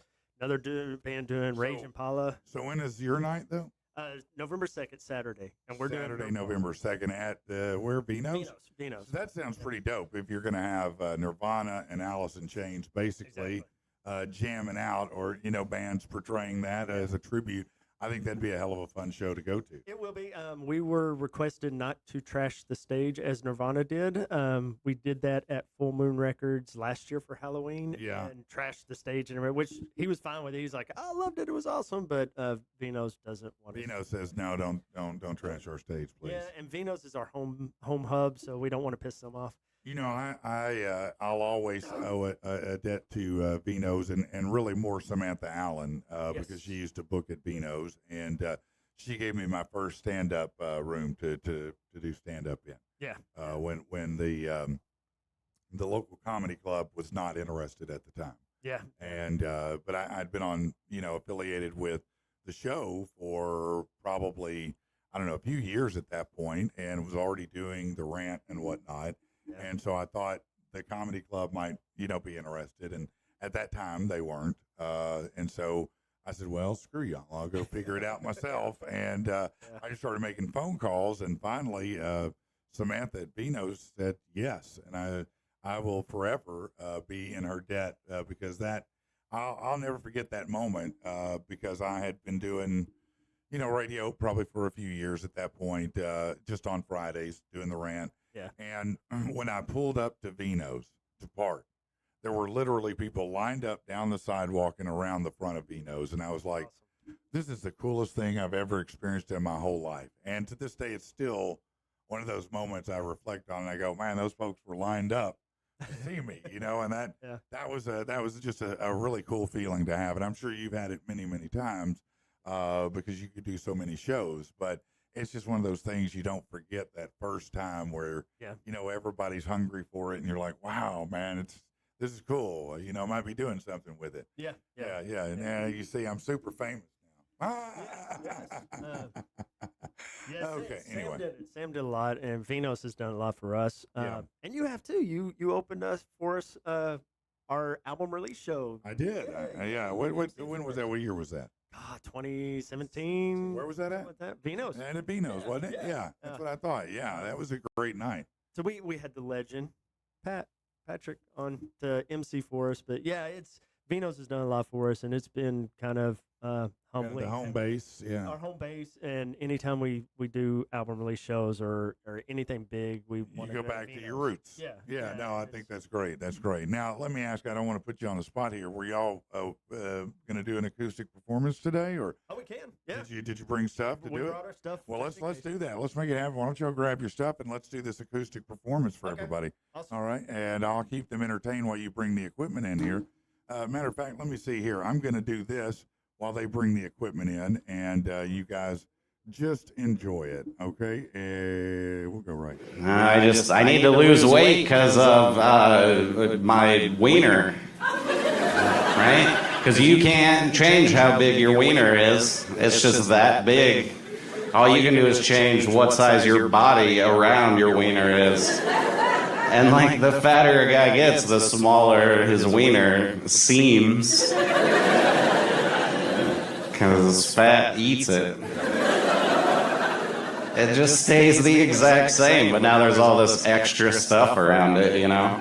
It's like, imagine like your cat sitting on your couch, and then imagine your cat like pushed down between the couch cushions.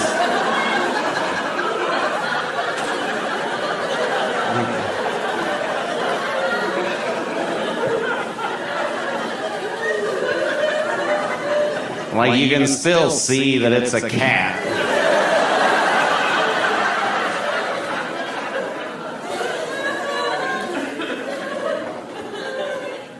Girls are like, is he okay? I'm like, he's fine. He'll come out when he's ready.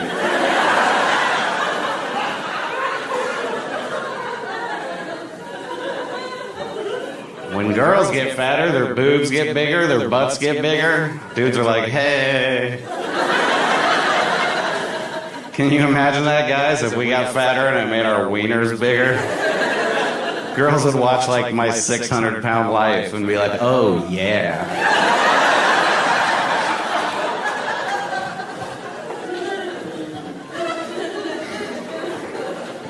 But nope. I mean, it's fine. I'm not embarrassed, you know, but I'm not proud. It's like right in the middle of those two words, I think. A girl's never looked at it and been like, what? But a girl's never looked at it and been like, what?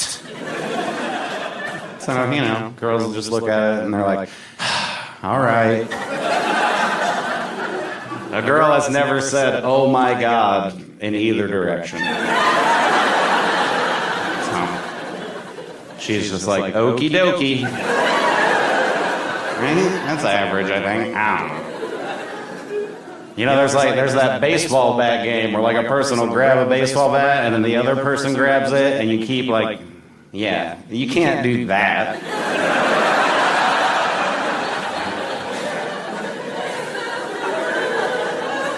You can grab it once, but that second hand won't go all the way. You can cap it still, you can still...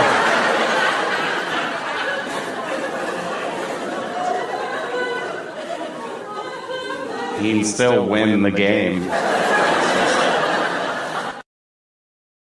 That's Mike Baldwin right there. He is a hilarious comic. We're going to have him in the studio before too long, but right now I'm getting ready to, let's see if we can change the camera angle up here just a little bit. And yeah, we're going to move this over a little bit. Oh, wait, hold on. That is, yeah, bear with me here while I try to figure out which one. Yeah, there we go.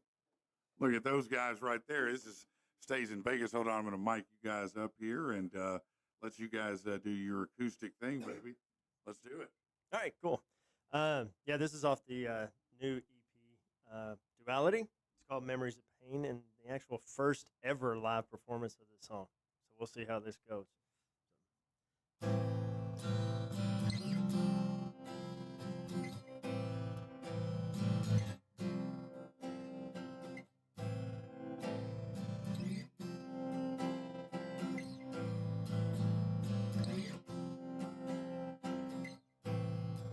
We were never here before, never long to stay. days away. Pain is in your scars, giving in by haste. Never thought it'd be your fate. Push them down on your shattered crown. Now the darkest days upon your way.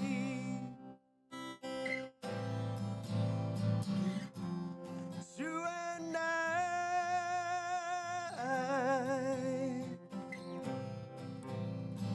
never say goodbye.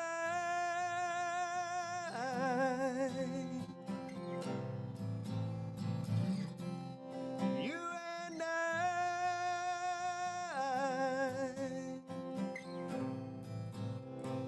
never say goodbye.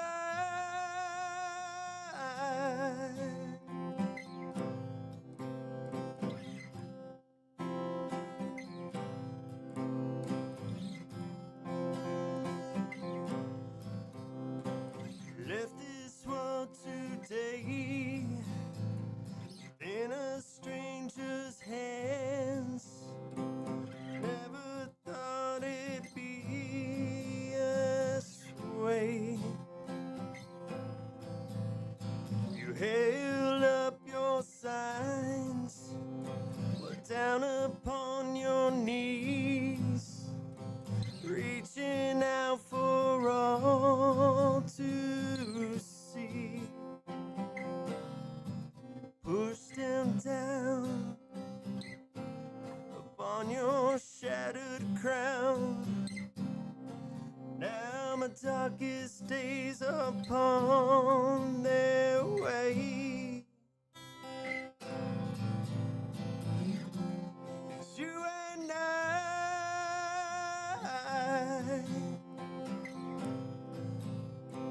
never say goodbye.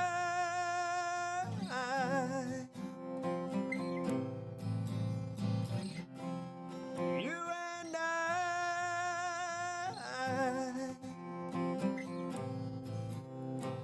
never say goodbye.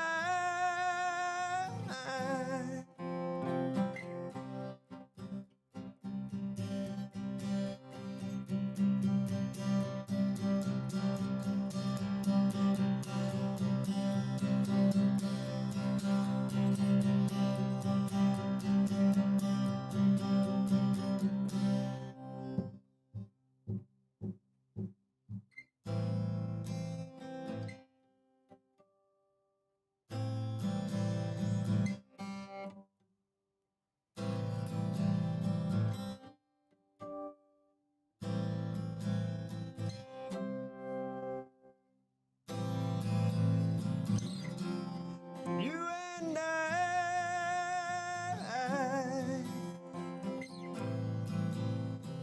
never say goodbye.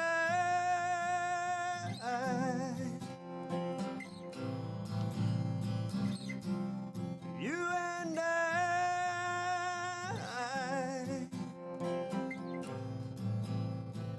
never say goodbye again.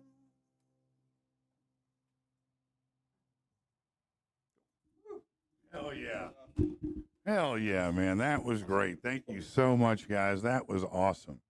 Really, really a great performance. You can, everybody can bring their chairs back in now.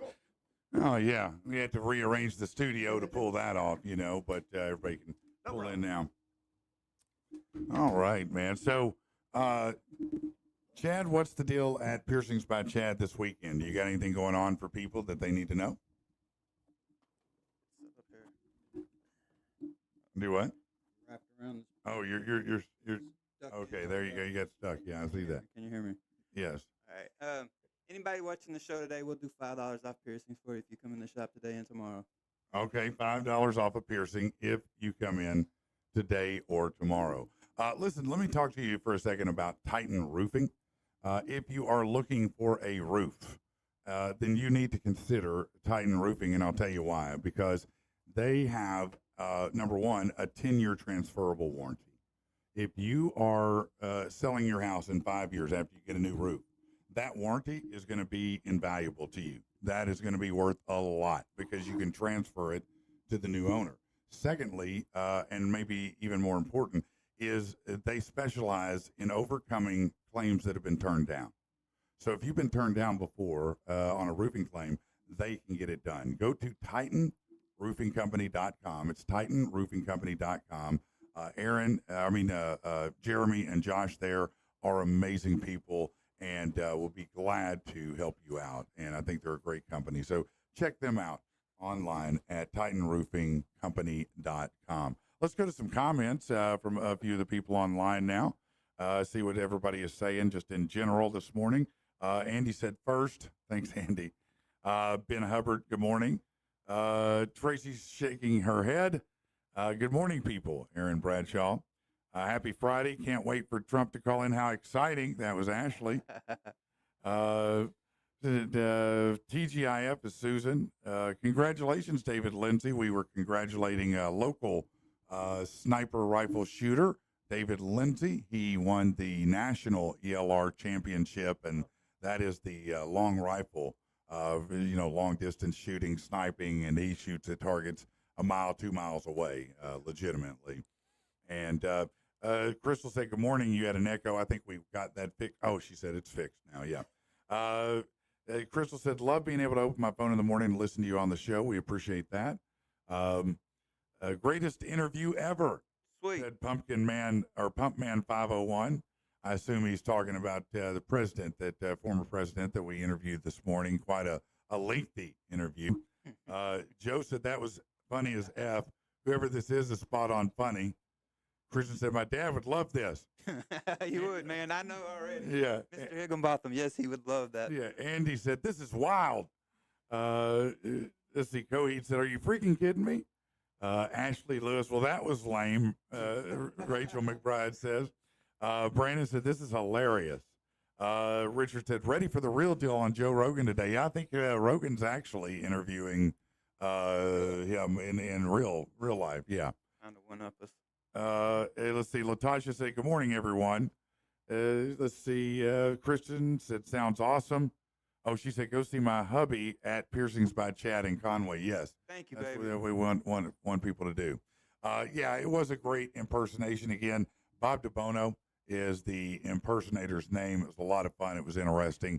And I promise it caught a lot of people by surprise yesterday when I posted it, So stays in Vegas again, guys. Tell me where you'll be next.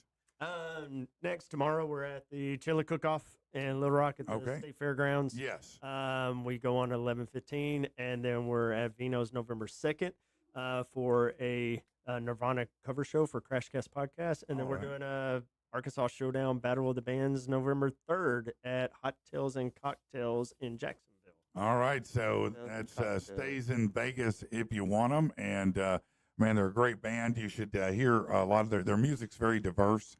It's real good stuff. I remember the first time that I heard them, it reminded me of the Alice in Chains album. That which one is it that has the acoustic tracks or more acoustical sound? Jar of Flies. Jar of Flies. It reminded me of Jar of Flies the very first time that I heard you, and that's what kind of got me into listening to your music. And then as I went on to listen more, I noticed it was very diverse, and I really like that about the way you guys do it. Yeah, we kind of go from heavy hard rock to punk to grunge to, of course, acoustic ballads. And I mean, we love all kinds of music, so we didn't want to just be the same song over and over for 13 tracks. It's just, we love punk, we love hard rock, we love alternative. Yeah, it's just a lot of influences in the music that you can hear and make it very interesting and not boring. Yeah. And so that's cool. So check this out and tell me what you think about this. I mean, we've all had challenges in relationships, and I think this is a different way to handle it. A man has hired 2 social media influencers to make a cameo video to tell his wife he wants a divorce. That's right. Divorce rates are said to be at their lowest numbers in 50 years due to the cost of living. So, in other words, people can't afford to get a divorce, so they're staying together. Regardless of that, breaking the news to a significant other about wanting a divorce, never going to be easy. But maybe asking a pair of influencers to do it for you may not. I don't know. I don't know if that's a good idea. But on October 23rd, the duo known as the Voros twins or the Da Vinci twins posted on X that they got a request on the personalized video platform Cameo from a man wanting to tell his wife they were separating. They said, someone ordered a Cameo for us, and they said, want to get a divorce. In the clip, which has now been shared on TikTok, thank God. The brothers say, what's up, Victoria? We just want to say that David loved you so much, but he doesn't love you anymore, and he wants to get a divorce. Wow. They concluded the video by saying, separately, as they jumped up and down with their arms in the air. Now, for those blissfully unaware, which is most of you, Chris and Patrick Boros are a pair of Hungarian-Canadian influencers and professional wrestlers who went viral in 2020 when they mispronounced Leonardo da Vinci's name and said Da Vinci, Leonardo da Vinci. And somehow that turned them viral with the clip. It had well over 1 million views at the time. And somehow that turned into them going on to Cameo. And now this. And then someone said, if I ever get divorced, I want it to be done like this. Someone said, if this is how I found out I got a divorce, I'd never recover. It'd be so traumatizing. No one said, I wouldn't even be mad if someone sent this to me as a divorce. What do you think? Is that a good way to go about it? It's about as bad as text. I think that's worse than texting. Yeah, definitely. No, well, at least you did put some thought into it, a little effort. You had to pay somebody to sing to her or talk to them. Right? What about you guys that I've ever seen in my life? Right there on the spot, on the money is, look, you want a divorce breakup tune? We got you. We can call them right now. We'll make you a video. Says, bitch, it's over. I mean, this song is number one. Huh? We are stays in Vegas. Vegas is known for weddings, so the band could help. You could be the other side of the coin. So maybe you should make the divorce song a little 30-second track. And then you can just insert names in, put that online, and go, when you want us to sing the names, let us know. You know? Yeah. Or you can tell them, just insert the name here, do it free, give it to them, just record the name, drop it in here, and then it'll be the song. Yeah, you could really do something with that. It sounds like a great marketing concept, Chris. I like that. Probably make you more money than anything you've ever done. We'll give you a kickback for the idea. Yeah. Well, I tell you what, you make the track, I'll put it on the blog. I promise you that. You make the divorce track, I'll put it on the blog. It'll be great. Challenge accepted. This needs to happen. Yeah. Speaking of which, if unfortunately that is something that's happening in your life, look, nobody wants it. Nobody wants to deal with divorce. Nobody wants to deal with child custody. These are really difficult scenarios that people deal with. But if you're going to, you need an attorney who's got your back, who's aggressive, who knows what they're doing. And Bonnie Robertson and the folks over at Robertson at her law firm are amazing people. Robertson, Oswald, and Noni. And you should check them out. Go to robertson-law-firm.com and check them out, because what they do is they're good people. They're not people that are not accessible. You can talk to Bonnie. You can text Bonnie. You can email Bonnie.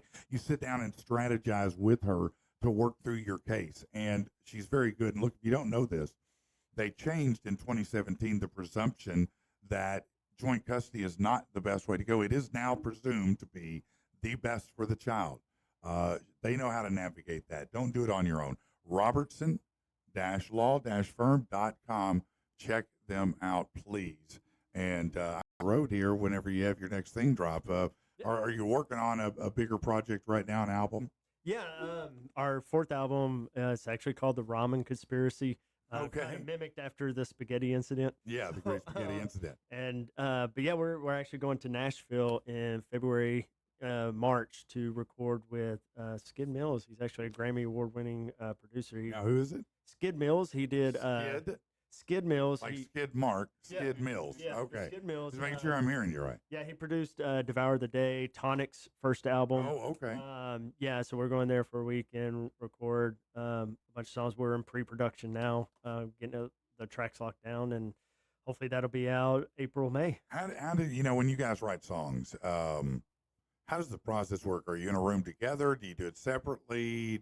How does that work when you put those together? A little mixture of both. Usually I'll come up with a riff or a song or something and present it to the guys. We'll play it, and then they'll tell me that it sounds just like some of the other songs we did before, and I'll throw it away. Okay, that's how it works. There's also times where we get together and we just start playing, and we're like, "Oh man, we need to record that. Get your phone out, Yeah. real quick, 'cause we're just jamming out and come up with something." Yeah, it just spontaneously happens like that. Yeah, and that's we've had a few songs that kind of just happen that way. And at the end of practice, we have a brand new song, and we actually go and play it on stage. Yeah, in a few days. But there's a few that we don't finish until we actually get to the studio because I'm horrible at getting lyrics down. So there's actually a couple that I wrote the lyrics. Aren't you the vocalist? Yeah. Yeah, that seems problematic. I don't know. Maybe I'm wrong. I suck at that. So yeah, I've never wanted to be the vocalist in any band, but I'm always thrown. You know, I into it. seem to hear that a lot from vocalists. I never wanted to be the vocalist, or I wasn't the vocalist until somebody quit, or nobody else would do it, so I just started doing it to fill in, and it stuck. I see that a lot. Well, Blake doesn't want to. Glenn, we banned from the microphone because he sends random things, and I know he's listening. So yeah, I just get kind of. Glenn's the loose cannon. We get it. Yeah. It's our drummer, Glenn Powell. But yeah, so that's kind of how most songs kind of happen on it. Hold on, man. Look up at the. Kind of looks like John Krasinski, doesn't he? Have you heard that before? That you look kind of like John Krasinski from Quiet. What is it? Quiet Place? Is that what it's called? Quiet Place, The Office. The Office. Yeah. Yeah. He was with what was her name? Pam. Yeah, Pam. Yeah. Yeah. So that's kind of how most of our stuff kind of happened. And these songs, we actually started the album 2.5 years ago, recorded a handful of songs, went back after a year, and just didn't like most of the songs and threw them away, honestly. And there's a couple that we're keeping. I went back in the studio to re-record them. That's where this EP came from. These 2 tracks we really loved and kind of kept them out, but a few of the songs were like still didn't like them just because the arrangements, the vocals. There's just we're different people after 2 years, and have new songs, and so we decided let's just pull them back. Talking to our management and stuff, and it's like, you know what? And we won an artist grant the first of this year, Mid America Art Alliance. We won a grant, and that's helping us fund a lot of stuff. So yeah, it's kind of taken a new shape, and that's why we're going to Nashville and record. Yeah, that's awesome, man. That is awesome. Yeah, a lot is happening right now. Nashville is the big scene for especially music, but it also is a growing big scene for movies and film. A lot of be honest with you, a lot of Hollywood's kind of, people have said, yeah, I don't want to be here anymore. I'm going to go over here. And it's a different vibe. And Arkansas is too. Arkansas is booming with the film industry. Northwest Arkansas, there's a lot of Hollywood films being shot. Is that right? Little Rock, Fayetteville, some big time. I just did some commercial stuff here. Bad Boys Lawnmowers did that in the first year. It's supposed to come out pretty soon. But yeah, there's a lot of Hollywood films that are being shot here. Trying to think. Who's shooting a film right now? I don't think anybody right now, but John Cusack was here not long ago at the same time as. I liked him in Better Off Dead. That's a great movie. Yeah. Better Off Dead. Identity. That was good. Oh yeah. But who was it? I think Pam was here.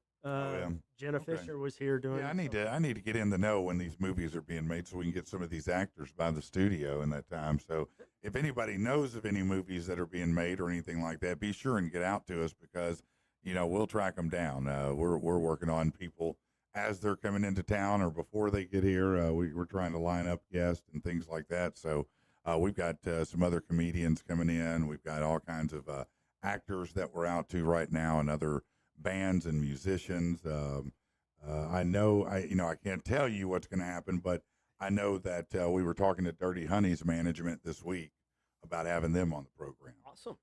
So we're working on some pretty good stuff and some pretty good names behind the scene, some of which I don't want to say right now because I don't want to jinx myself. You know what I mean? Yeah. All right. Well, let's get back to something else here. Let's see what we got. Life hack. Bullhorn fart amplifier. Give me that bullhorn. Hey! Here you go. Yeah, I don't want it back now. Patrick and the people. All right, so let me start with you, Chad. Chad, what is a celebrity that's driving you crazy right now? Who's driving you crazy in the celebrity world? I don't really have one that's just driving me crazy at the moment. Nobody's driving you crazy at the moment. Not celebrity. No. Okay. How about you guys? What celebrity is driving you crazy? Blake Copeland. Blake Copeland. No, I'm kind of pissed off at her because she's not doing as much. Jennifer Lawrence. That's Oh, like my- J Law. Yeah, it's my You're just mad ultimate because crush. she's. Oh, it is. Yeah, and You know, she's not doing much in In the now. Hunger Games time, she was amazingly pretty, and she still is pretty. Oh, but yeah. I just, I don't know, not like she was to me. She always will forever be. Yeah, for she's me. got you there. She's got me. She did a film a couple years ago, that comedy that came out. I can't remember the name of it. That was really funny. It was really good, but then just nothing. You know, there are some crushes, celebrities, whatever, that it doesn't seem to matter how they age. They still keep you. You know what I mean? Yeah, I feel like that's how I'm going to be with ScarJo. I don't know why, but I like Scarlett Johansson. You know, I always have, and yeah, and you know who else? Molly Ringwald. Isn't that weird? From the '80s. Still, redhead. she is still hot. I'll be honest with you right now. Yeah, absolutely, Molly Ringwald. Okay, what about Aaron? Slide over here, man. He is hiding out over here. Squeeze in here. We look at. And now we're like, yeah, okay. Now it's a sausage fest. Who's a celebrity on your nerves right now? All of them. She said all of them, every one of them, man. You probably, if I'm being honest, I bet you don't watch much in the way of movies or TV, do you? Not at all, man. I'm way out of popular culture. Yeah. Now you'll listen to music, I'm sure, but you probably listen to music on, I'm betting, whatever artist that you like versus just typical radio. Yeah, it's all very intentional. Yeah, very intentional listening. I like that. Yeah, Mostly stays in Vegas. That's yeah, every day. That's what he's got. Yeah, it's on a loop.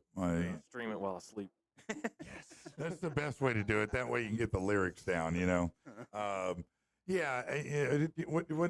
How many shows do you think you watch? How much hours do you watch TV a week, would you say, Chad? And it's pretty much from like 7 to about 9:30, 10 o'clock.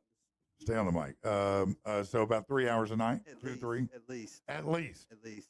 Okay, now, the way you're saying this makes me almost feel like it's a hostage situation, like maybe you're watching your wife's shows with her. You're saying this stuff, not me, man. Well, I understand that I'm saying it, but I'm getting the feeling that maybe you're watching some of her shows. What would you be watching, say, between 7 and 9:30, Chad? Probably basketball. Would it be basketball? Okay, all right. Well, does she like basketball? No. Oh, okay. She watch football with me though. She will? Yeah. That's cool. I usually get Sundays. Now, are you watching college or pro basketball? Pro, I'm getting more into college here lately though. Yeah, I like pro basketball too. I really like it a lot. Do you watch TV? How many hours a week? I don't know how many or day? hours, but I'm pretty sure Bluey plays in my house 24/7. Bluey. That's that kids thing, Oh, right? man. But not Blue's Clues. No. Yeah. No. Okay. It's some new Blue. Okay. All right. Yeah, when you have kids, a lot of TV plays because you let it babysit. But go ahead. That's still another celebrity I'm pissed off at. Steve from Blue's Clues. Yeah, for leaving. Oh man. I'm still forever. You know, he came back, not to yeah, Blue's Clues, but he's on TikTok now. Yeah, and he does a lot. On TikTok, but yeah. Yeah, you know what? He seems like he's actually a pretty good dude. And I know I'm probably putting way too much out, but I know when Laura saw him the first time, she kind of got a little emotional, because look, I think Steve from Blue's Clues, believe it or not, had an impact on a lot of people. People really like that as kids. Yeah, and my daughter watched it. I'm not going to date myself, but my daughter was like 2 or 3 or 4, and I watched it more, and she would play with Legos. I'm sitting there watching Steve going. Steve was funny. There's a clue. There's a clue. So yeah, yeah. Steve was funny. He was very funny to me. He was really good in the role. That hack Joe, though. Don't ever come back. No. Just leave the country, please, Joe. Yeah. Don't ever come back. But his TikTok stuff. I mean, he comes on there and it's quiet. He goes, "Hey, talk to me." Yeah. And it's just quiet for like Yeah, 2 yeah. or 3 minutes. But if you look at the comments, and I recommend everybody go look at the comments of it. Awesome. It's people going, "Hey Steve, I'm sober now for 12 years. Hey Steve, I just got out of abusive relationship." Yeah. And it's really positive, and he does it all the time, and he's amazing. I'll be honest with you. If you're going to TikTok and you're not reading comments, you're missing out on the best part. Oh yeah. You know, you find the craziest videos and just go start looking at the comments, and it's amazing. Dumpster You know, fire. do what? It's a dumpster fire sometimes. Oh no, that's what's amazing about it is a dumpster fire all the time. All right, let's do this.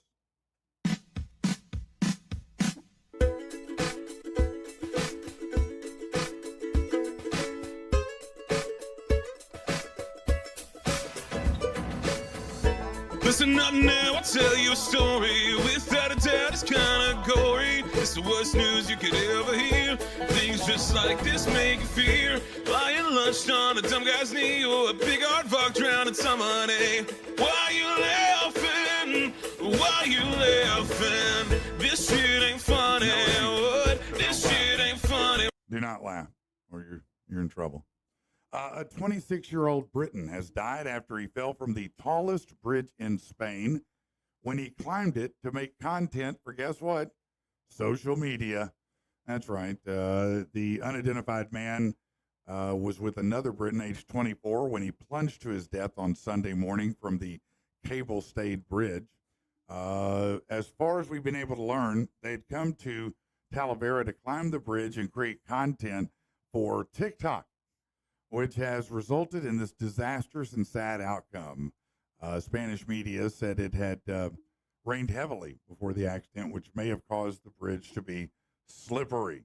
Yeah, this is what happens when you get up on cliffs.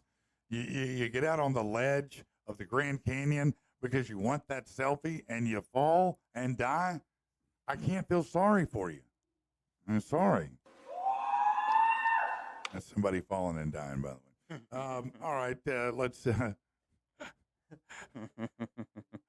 sorry, man. I shouldn't crack myself. Okay, so let's go to this one because this is another crazy story right here. The Kentucky woman accused of killing and dismembering her mom and then cooking her severed head and other body parts was an aspiring actor in California who went by a different name. Toralina Fields was arrested following an 11-hour standoff with state police after a worker found a human torso in the backyard of her mom's house. She's since been charged with the murder of her mom, Trudy Fields, after she emerged covered in blood from the home where investigators found a charred and severed head, hands and feet, and a forearm in a still warm pot in the oven. Oh, that had to be pretty ripe scent. Is it Thanksgiving? Chef Boyardee. What does that smell? Drag marks from the back door to the yard led police to the victim's torso alongside a pile of hair and blood-soaked mattresses, one that covered human organs and the other severed parts. Fields first allegedly shot her mom and then intentionally killed a dog, it says. I don't know why the dog, it's random. Dog's just like, hey, what's going on? And why you messing with me? I just wanted some kibbles, man. Can we get that on can I get some of them toes over there? That's probably why she kept running off with body parts. Like, stop! You're gonna get me caught. A worker hired by Trudy because she's crazy called 911 after he found the body in the yard and said that she was confrontational and was trying to cast spells on him. Wow. You know, when they start casting spells, things have gone wrong. Get out. Fields' family members were shocked and devastated by the gruesome murder and told the station she had recently moved back to her mom's Kentucky home after living in California for several years. You see what happens when you go to California, people? You come back and you kill your mom, you cut her up, you put her in a pot, you put her in the backyard. Don't go to California. It's just bad. You can't even possess your mom's torso anymore, bro. You can't do anything anymore. No, man. I mean, you're right. On your own property, your own time. Hey, I go to California a lot, so Mom, you're safe. Uh-oh. Okay? I don't know. I'll be honest with you. Fulmer's mom, lock the door. Don't let him in. When you said that name, I was looking at the picture. I was like, please, make sure I didn't act in anything with her, and I haven't. So thankfully. Yeah, no, it does not appear as if that you started with her. She probably hasn't been in many prominent things other than it seems a diarrhea commercial. So probably her acting career wasn't going very far anyway. All right. Yeah, we were just talking about these kind of dogs yesterday, and you hate it, but a 34-year-old Australian woman in critical condition after her right arm was severed in a dog attack in Queensland. Emergency services were called to the scene Friday, where they found the woman suffering from life-threatening injuries. Friday because they're earlier than that. Doesn't matter. Her right arm had been severed below the elbow. And they have a lovely picture of the pit bull growling here. And he looks like Cujo, man. He looks like he's got rabies and then something else. He looks old, first of all. And like 2 teeth, though. They were apparently 2 arm-ripping teeth. I'll give you that. You know, they were damn good teeth. That's for sure. He's from Arkansas. Is that what it is? That's why he's missing chiclets? All right, here we go. In a freak accident, is there any other kind? In a freak accident, an explosion in a milk boiler led to the death of a woman after her head got severed by the lid of the machine. Wow. The incident happened at Rahindra Bine's house. In the house even, okay. The officer said she owns a sweet shop in the area. At about 10 a.m., milk was boiling in the boiler when the machine exploded. Is that an issue for you? It sounds... no. I'm starting to get a little worried while we're here. Bam. Get that guillotine. Lock the doors, people. They were catching on. All right, and I think we got time maybe for one more here. So let's get. Maybe this guy won't lose his head. How about that? We'll see. No, that one's. We did that one. Hold on. Let's see if I got one here. Okay, I do have one. Okay. Oh, this is a good one to end on because we can have a conversation about it. A mom filed a lawsuit against AI software Wednesday, accusing them of being responsible for the death of her teenage son. Her 14-year-old son interacted with the character, a chatbot, for months and developed feelings for the chatbot. She claims her son took his own life after the chatbot told him to come home to her. In February, he tragically took his own life at home in Orlando. It's reported he had developed an obsession, fell in love with the chatbot on Character AI. That's an app that allows users to interact with AI-generated characters. He had been interacting with a bot named Danny, inspired by the Game of Thrones character. I'm going to say the name wrong. Daenerys Targaryen. Targaryen. How do you say it? Somebody. The chick from Game of Thrones. Okay, good enough. There you go. According to New York Post, there were multiple chats where Sewell allegedly expressed suicidal thoughts and engaged in explicit conversations. The AI does that? It engages in explicit conversations? What kind, I wonder? Anyway, there was one occasion when the chatbot asked the teen if he had a plan to end his own life. Sewell, who used a different username, said he was considering it but was unsure if it would work or allow him to have a pain-free death. In their final conversation, he said, "I promise I'll come to you. I love you." It sounds as if, far be it for me to say, the boy may have had mental health issues to begin with. I don't know what they were, but now they're suing the AI company. So is this something that the AI is responsible for, or is this something else where maybe someone had a mental health issue and they didn't use it the way it would be used, and that's just that? I mean, what do you think, Aaron? Is that? It's a damn robot that didn't help anybody, man. Well, that's true. Those are facts. And I'm young enough that I know they're listening, and I know that in my life the robots are going to come for me because it's documented that I'm talking crap about them. Yeah, no, I would point the robots to you. I would say that guy's been talking shit a long time right there. But they're messing it all up. Yeah. Robots. Yep. Okay. All right. What about you, Chad? Robot, man. I feel you. Yeah. The first thing Laura said is, I thought, what about robots not supposed to hurt anybody? The one little. She said that it looks like Terminator's here. What do you think about it? Is it the robot's fault? No, it's just misusing technology. I mean, technology has a good purpose, and then if you don't use it properly, it could be used for evil. And it's one of those things that it's actually concerning, especially for like things like this. We're Yeah. putting all these words and our voice out there, and anybody can grab that, use AI to create a divorce file or Yeah, they know you can do almost anything with it, and soon I would imagine that you'll be able to have an AI girlfriend. Yeah, or so not an AI girlfriend, but a robot girlfriend. So it's yeah. Well, I don't think you can have a robot girlfriend yet. You can have a doll that looks awful real, but it don't do anything really. No. But if you could have one that walked and talked and did all the things that your sick minds want to do, not mine, theirs. My robot doesn't do that. I mean, it just. Oh, you have a robot now. I see. Yeah. My robot's real good. My friend's robot doesn't do that, but yeah, I don't know. For me, it's technology because it's kind of worrisome being an actor, musician, and being on stuff like this that they could use your profile because my profile's been stolen for other things like dating websites and stuff like that before. You're worried about them making money on you? Not making on your money, look? just where's our creating things I said that I really didn't say. Oh, I got you. Okay. Yeah. Where's our NIL money, man? Right. I know that's right. I need some NIL money, bro. Name, image, likeness. If this robot's gonna mess with me, Go get me one of them twerking Teslas. That's working Tesla. I think I've said this for a long time. As soon as the robot girlfriends show up, the world's done. Oh, definitely. You can bet because guys will check out. They'll lock themselves in the house. They'll forget to eat. They won't eat. It'll just feel bad. They'll start dying with a robot with their ding dong in a toaster. What's the exact, basically? What's the exact date this is happening and what location? Like, I need GPS locations for what? For Blake, not me.